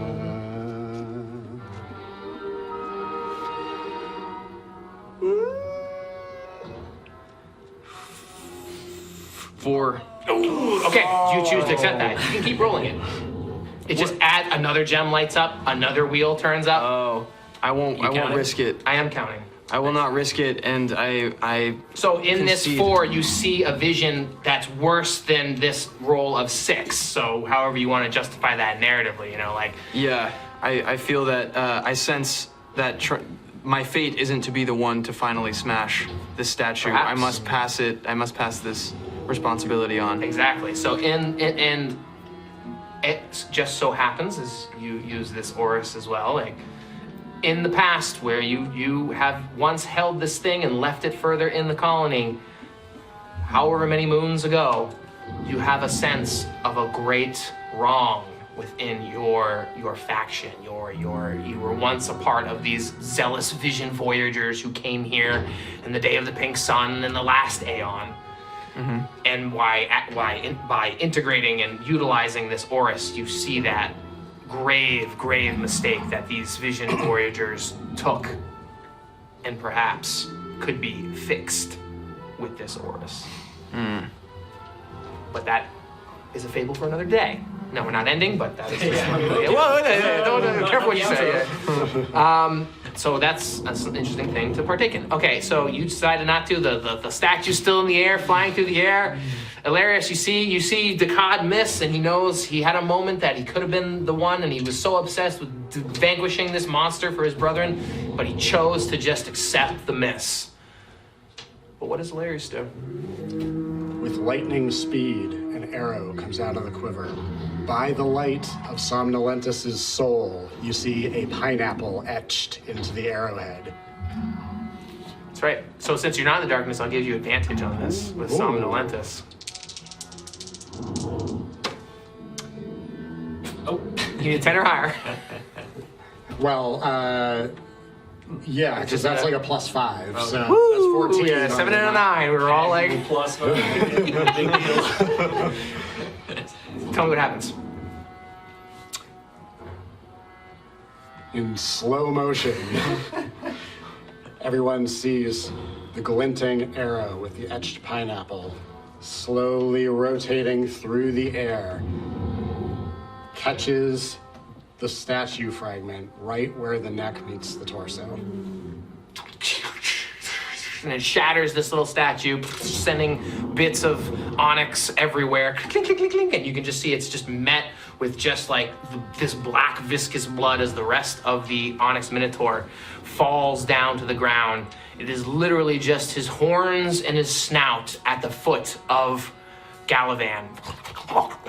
Just still alive, but nothing but a head, as he waits for the final point of your spear to finish him off as the one to vanquish the Onyx Minotaur. You will serve me! I will serve others, but I will not serve you. You can just get it. All right. Just finish him. I take the golden spear and I ram it down the back of his throat. That's like, and it just pierces his mouth, similarly to he did to his scarlet brethren. The spear vigilant just hums with this golden energy. For a second, the thing gets bright, and just the last bellows of the Minotaur just fade off into the darkness. And as your spear point just lands down into the ground, waters start rising, washing away the blood, the viscous blood, and the pieces of stone just seem to instantly just like jello on a hot pan just start disintegrating as the waters from the lake start rising. And you could feel like the gel of this pool rising as well too. This chamber will be flooded. We need to run. Let's get out of here. So Herman's gonna try and scoop up the the stuff. Oh, hey, get that little extra stuff that had teleported to the bull. All right, everyone. This is back. That's destroyed. Nice. Everyone make a dexterity check. Oh, hell yeah. If you don't get higher than a 12, you will face the touch of the water. Oh, Nat 20. Nat 20. Everyone getting nat 20s. Yeah, nice. 21. Unbelievable. 16, so... Dexterity, well, 19, I guess, yeah. So something about this moment, the echoing of the light, the golden spear, the peace with the fact that the killing blow was not yours, all of this has made you all realize, we got a GTFO, let's go. And you guys start high-stepping it out of here as the waters from the gels just start filling. And you can see that like the spirits are just circling around, and it's almost like they are freed of their torment. They're freed of their shackles to this place. And as you're running out, you can see that they just start winking away, one after another. I would like to make a petition for this Nat 20 in his dexterous grabbings and leaping around the water. Hermann is grabbing at the axe of the bull on the ground. I think that's shattered. Oh, it's shattered? Yeah, it was all Onyx. Is there any remnants of the bull? Yeah. So he's grabbing at what are, I don't know, his horns? Are the horns like remaining there? Yeah, if you want an Onyx bullhorn, you can have an Onyx bullhorn. Yeah, so he's like, nuts. Dexterously hopping around the jelly liquids. Sure. Alright. You can give that to Gallivan when you're ready. Okay, sure. So, Mm-hmm. a little Mario, a little hop, Yeah. non-copyrighted Italian Well, plumber. Yeah, hop it out of there. Great. So yes, as you leave this chamber, this cave complex, you just see off in the distance the final spirits just winking away, and as if one takes form, it salutes back the Volpace Argentum. You can see the burly Somnolentus's beard bows heavily at his brother in arms to Elarius and starts melting down into the water that is jellified the rest of the cave as the waters swell from the ground waters to the ledge that you guys have like stepped down upon. And you hear Somnolentus, "From beyond, I know our brothers, our sisters, our fighters in combat. We think we have the hand in battle, but it is not alone, for there is a greater force that ties us. He who controls the sunken castle controls the Volpace Argentum." Dissolves away. By Paravas, so shall it be.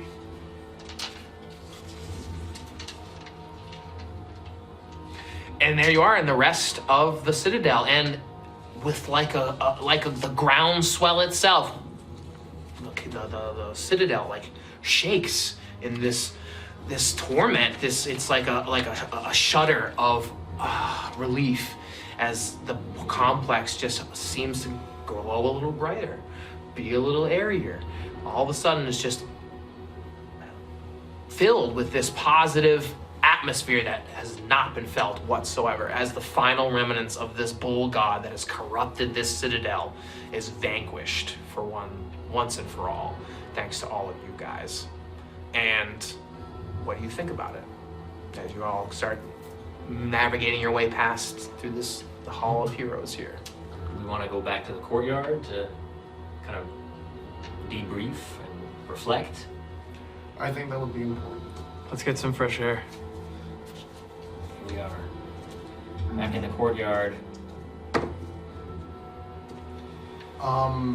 Gallivan's gonna take the time to bless his teammates.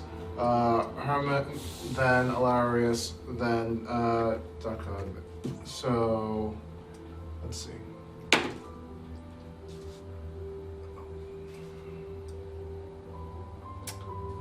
Oh no, he does not take the time to bless anybody.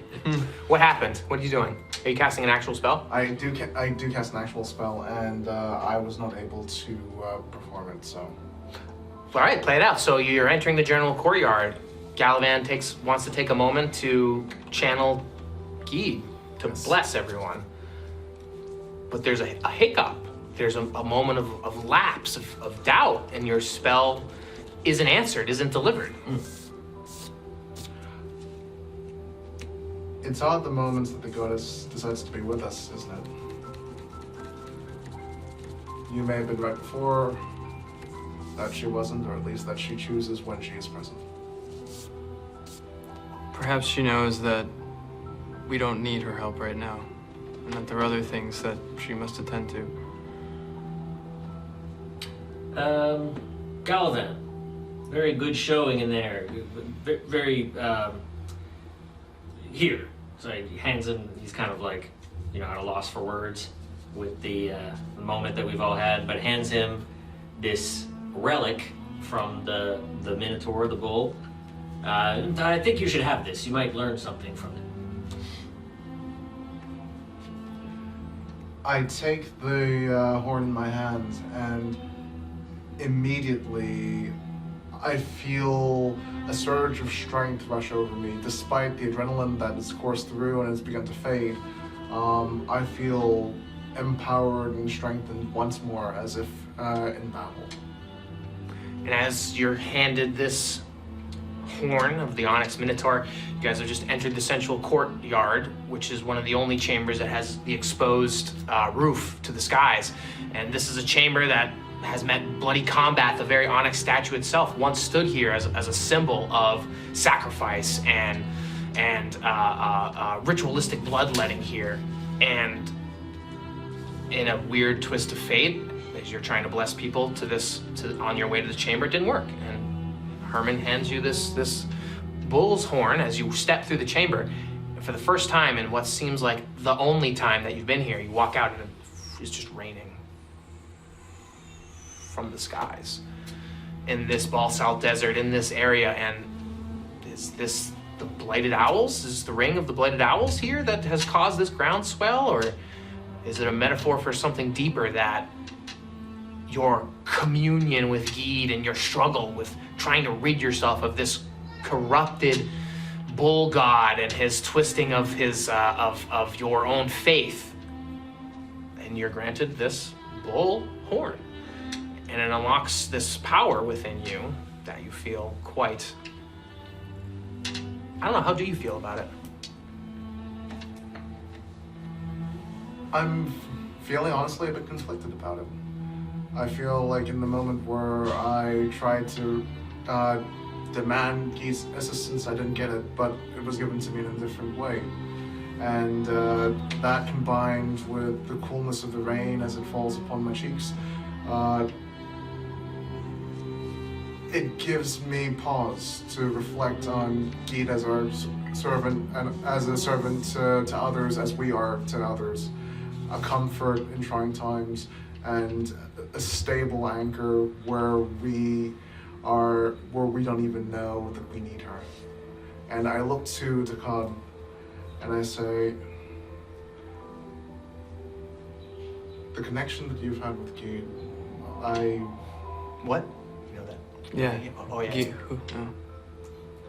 I apologize that I didn't quite understand it.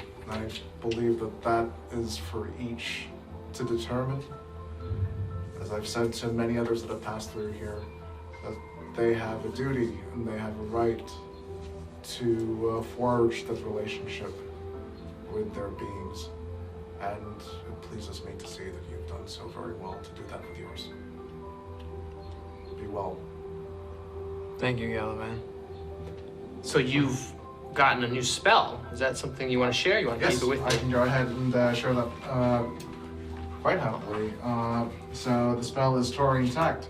It's a tier 2 priest spell, lasts 5 rounds, and the range is double near. One target you can point at becomes strong like ox and charming like one too. For the duration, target makes any physically related roll, pushing, attacking, swimming, with advantage, and any cognitive related roll, mental, intuition, or social interaction, with disadvantage.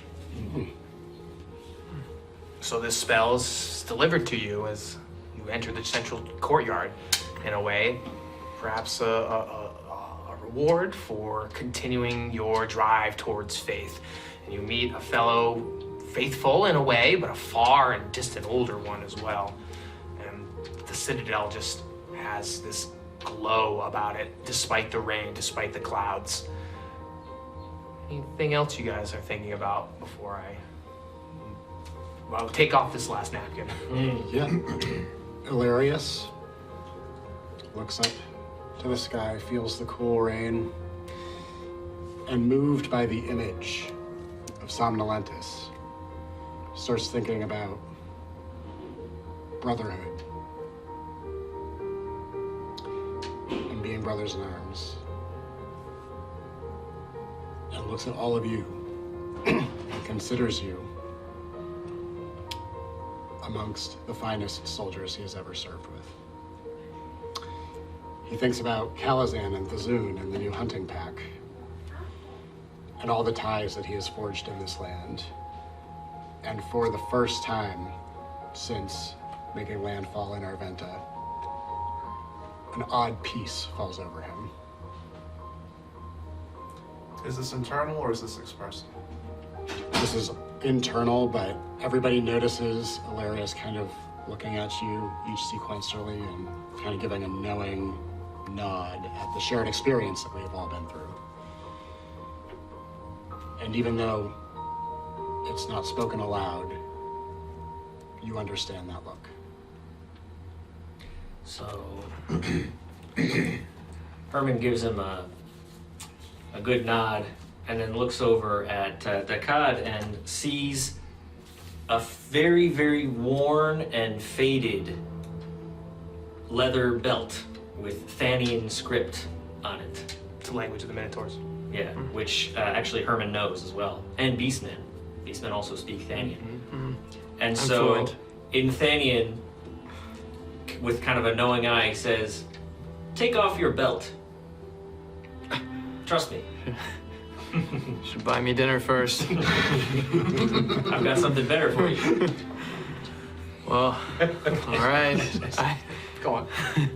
This old raggy thing, I was probably gonna get rid of it anyway. It's just a rope. No, it's very It's worn an extension leather. cord. It's worn leather.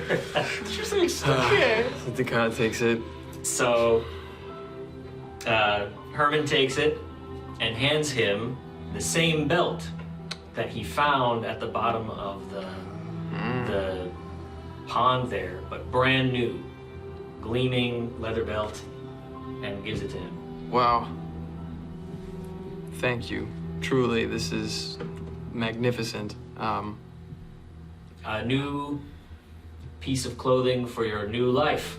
And Hermann straps on the old belt, like kind of on top or to the side, like a jaunty angle. Yeah. Like a Han Solo belt. Yeah, exactly. You Kind of might jaunty. need to cut a new notch in that. It's a little wide on Yeah. This is an honor. I thank you for this, truly.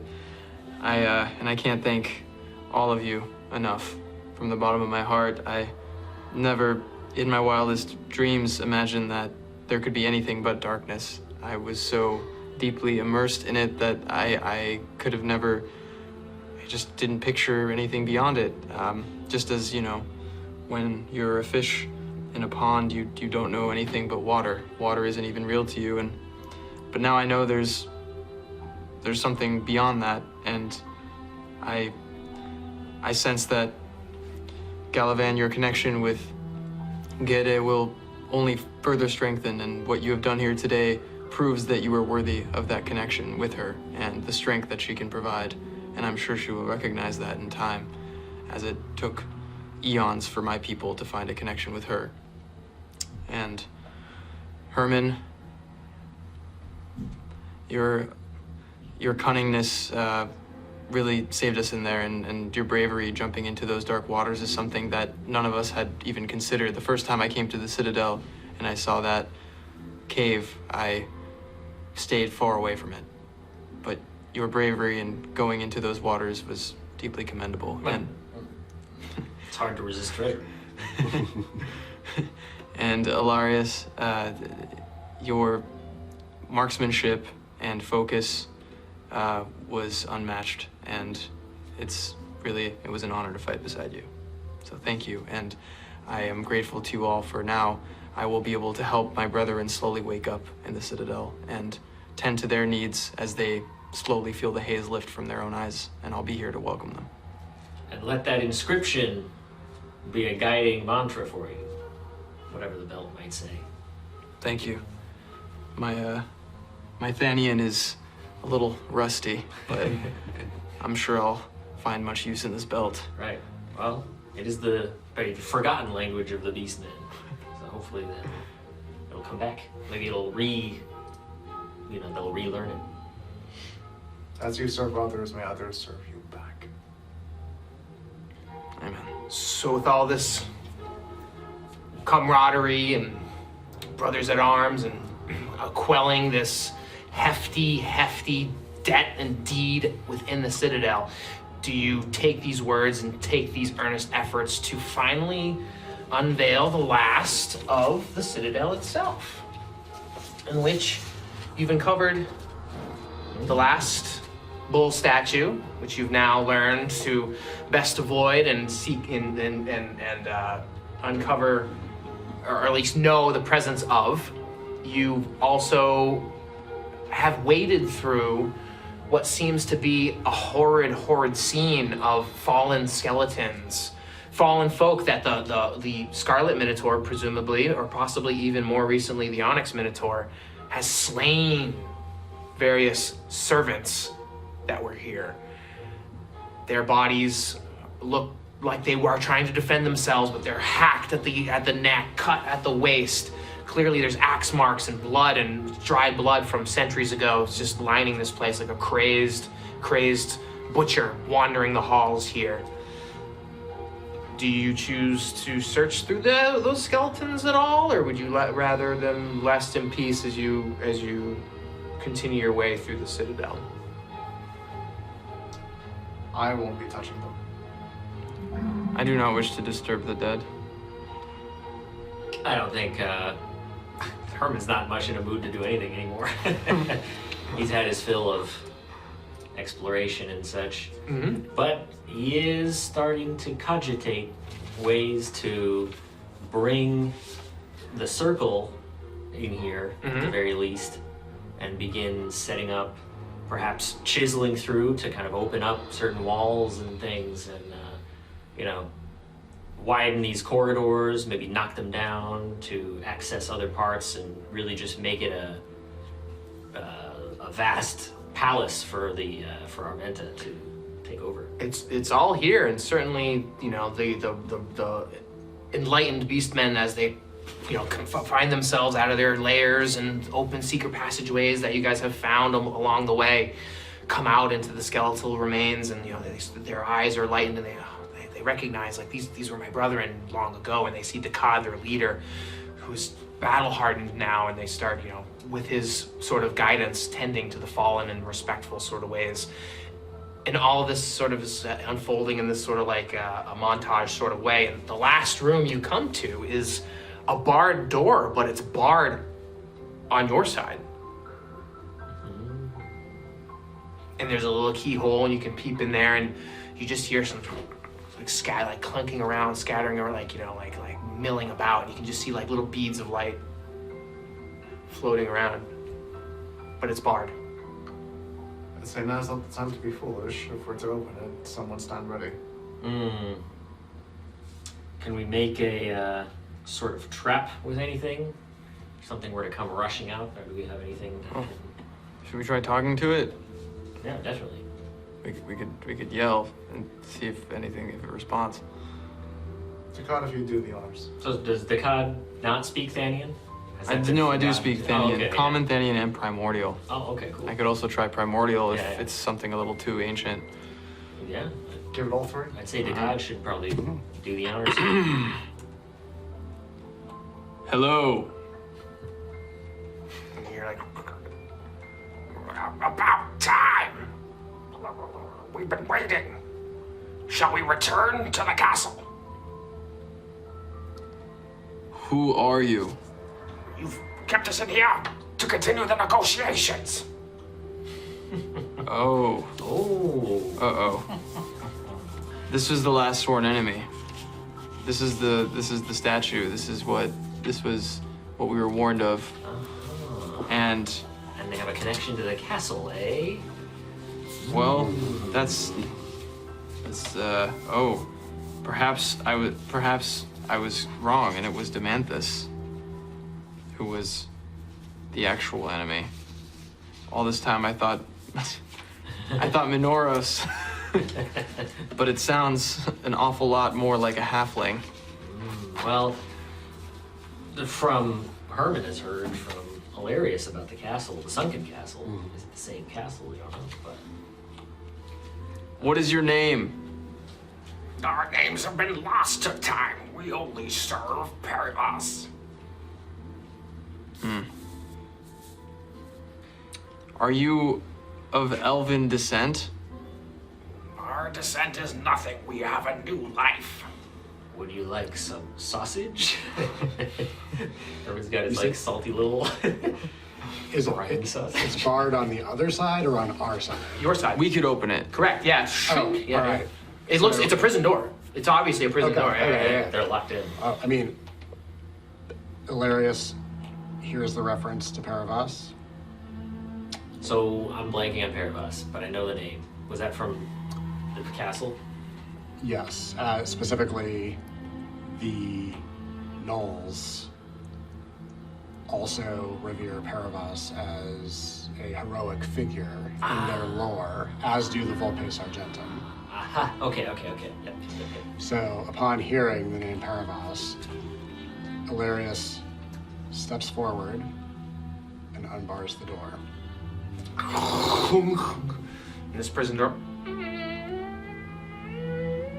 As the light falls in, you can see there's these skeletons, animated skeletons, and they wear, tabards of the castle that you saw blowing in the wind, and there's just 4 of them. Of the sunken castle? Yeah. They're wearing the same ones as the enemies, or a different one? The same one as the castle. Yeah. So the one that was on the castle was the one that was on the occupiers of the. Oh, no, they are part of the current occupiers of the Right. castle. So it's the same. Yeah, it's the Zealous Vision Yeah. Voyagers. I'm gonna have to write that one down. I always forget that. Okay, Zealous Vision Voyagers. Right. So okay. So these skeletons, they're somewhat just milling about in this prison room, and they look like they've been waiting to bring bring whomever to negotiate at the castle. Oh, the old dusty. Oh yeah. Crusty. You deliberate for quite some time. We shall deliberate further, but not much.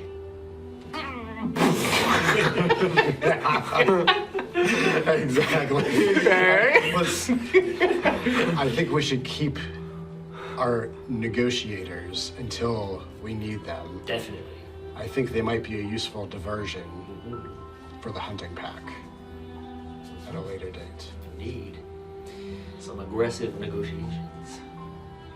So with that, the final vestiges of the Citadel have been uncovered, especially this last piece, which is a very interesting one. The Beastmen are milling about. You can sort of montage, over the course of the next couple days as we start to move into experience points justification. So I'll leave it up to you guys of bringing up and pointing out the things that would be worth experience points. And I'll start off by saying, you've unlocked. Your faction can have other beastmen join them of any class. Seeing as how this whole Citadel has been saved. And if you'd like, you can have young Dhaccad, old Dhaccad, teach anyone to be a shaman of any ancestry and follow the shamanistic ways. Seeing as how you've successfully saved Dhaccad and successfully saved the Citadel. So I will lead with that as the giant hurrah. But for the rest of you, I'd love to hear experience points are based upon valuables, whether it's hardcore treasure, gold, but a knowledge, experience, cool moments, character, you name it. And this is how we justify experience. And this is how we sort of cool down and round out our current tables fable as we hear from the group. I think Gallivan / Mark might want to go first, as this was the crucial, moment for Gallivan to finally vanquish the evil, maybe. Well, that being said, I don't think it would be in Gallivan's spirit to advocate for himself. So I'm going to advocate for Hermann and for Errol. I think that his going into the water completely untested was very brave, if a little foolhardy, and that it did reward him and thus his faction with various bits of gold and of trinkets from the Citadel. So I think that is worthy of recognition. Well, once Herman's out of danger, he's one to advocate for himself wholeheartedly. So he's like, I agree completely. But do we want to keep going around and maybe we can keep... Yeah, I mean, I will advocate for Gallivan. Again, the crucial moment, the destruction of the Onyx Minotaur, standing bravely, especially when at a few points the connection to Geed was lost. Bravery in spite of that is worthy. Dhaccad, Adam, any? So what we're arguing for is basically like extra XP. So usually Alex will decide an amount that we all get. Like, okay, you each get 1 experience point, and then we kind of like justify why we actually got more than that. Yeah. I would say, I would argue an enhancement on Elarius's dexterity for his marksmanship. And Gallivan, I would argue an increase in wisdom. Well, usually it's more general. Oh, I see, okay. But you can say because of that dexterity. Because of his dexterity, yeah. In X moment. Okay. Yeah. Because of the awareness of his spell casting and seeking a deeper connection with Gede, if you will, if you please. I would argue, he's grown in wisdom, and then I guess Hermann's taunts early on in that fight were a great distraction, quite charismatic. Very charismatic. All right. Starting off with himself, Hermann was very, back to his old ways of unrecorded days when Former memories. Yeah, when he first existed, of being a little bit more cocky, slightly more brash. But at that time, he had the side of being a little bit of a coward. Whereas today, he was just really emboldened by that spirit of uprising that he had felt at the campfire. So he was really gung-ho, and it actually paid off, luckily, by getting all this treasure, and that ended up being the key to quickly killing the Minotaur. We could have done it anyway, but probably 1 or 2 of us would have been seriously injured. Who was it that actually noticed the connection between the statue, the Dhaccad? So yeah, obviously excellent, noticing a link there. But honestly, then following up with the spear as it was coming around, finishing it off with the arrow. This was maybe the most prime example of everybody working together that we've had at the table. Well agreed, Yet. yes. It was extremely balanced with the spells, the actual fighting. Hermann didn't do much in the fighting, but was able to get the stuff and, have that initiative of being weird, in a weird mood. Well, and the torch being and light relit. the torch, just in luckily. time. So as a support character, I think, it was all really just unusually well balanced. And final point, finally, the goal was accomplished of weeks and months of clearing out the Citadel and acquiring just a huge place for Arventa to now be very stable, where it had been very precarious before. Now, potentially, they can have secured gardens and homes and whatever, free from any fear of attack. I know I've already spoken, and Adam, you're a visitor at the table, right? So you won't be coming back, at least for the foreseeable future. Yeah. I wanted to recognize your roleplay, especially in a very difficult new setting that you were just recently exposed to. You brought some really great character moments, and I think that the story was richer for it. So very well done. Thank you. So with that, 9 experience all around. Everyone's gained 9 experience. You guys are hefty enough. Nice. Hermann, you get an extra +1 for that taunt. Okay. All right. Dhaccad, you get an extra +1 for that groundswell. That was a very, very creative moment. Gallivan, Elarius, you get a +1 for recognizing Somnolentus and having one final battle with a fallen brother from beyond the grave. Love it. And Gallivan, you gain a +1 as well too. But it is a heavy +1 as you continue to cleanse the land of this evil, but you still carry the memory of the Onyx around, and the Minotaur as well, these bull gods. And even meeting someone of your faith from long ago, do you still question your place in it all with the faith, with the land, and you hope to your God that your fun and merriment is not led astray, for that could lead to another age of a bull god comeuppance. So there's certainly burdens that you carry around, and you know there are sites beyond this place, perhaps where you could continue to show that faith. And yes, the Citadel becomes a bastion for Arventa with these next couple days immediately, as everyone from the outposts recognizes the heroes as they come out. Perhaps Dhaccad is setting his foot outside for the first time in the longest time. A land that probably does not even look familiar, even with the smallest of mists left in his brain. This whole place has changed beyond anything he could even remember. The whatever Arventa had before is crumbled to dust. Whatever surrounding forests or mountains is now a black, sanded, basalt desert. Is this a byproduct of this specific bull god, or is it something deeper with the Oris that you guys have been tinkering with?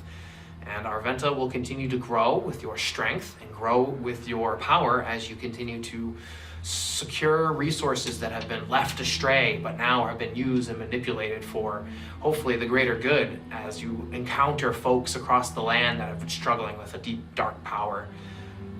But that's a fable for another table. Thanks for watching this chapter of our ongoing fable. Drop a like if you enjoyed the episode, and let us know in the comments which stories interest you most.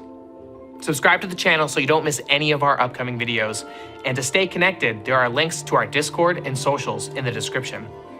We want to invite you to the next episode of Tables and Fables, and we'll be sure to save you a seat.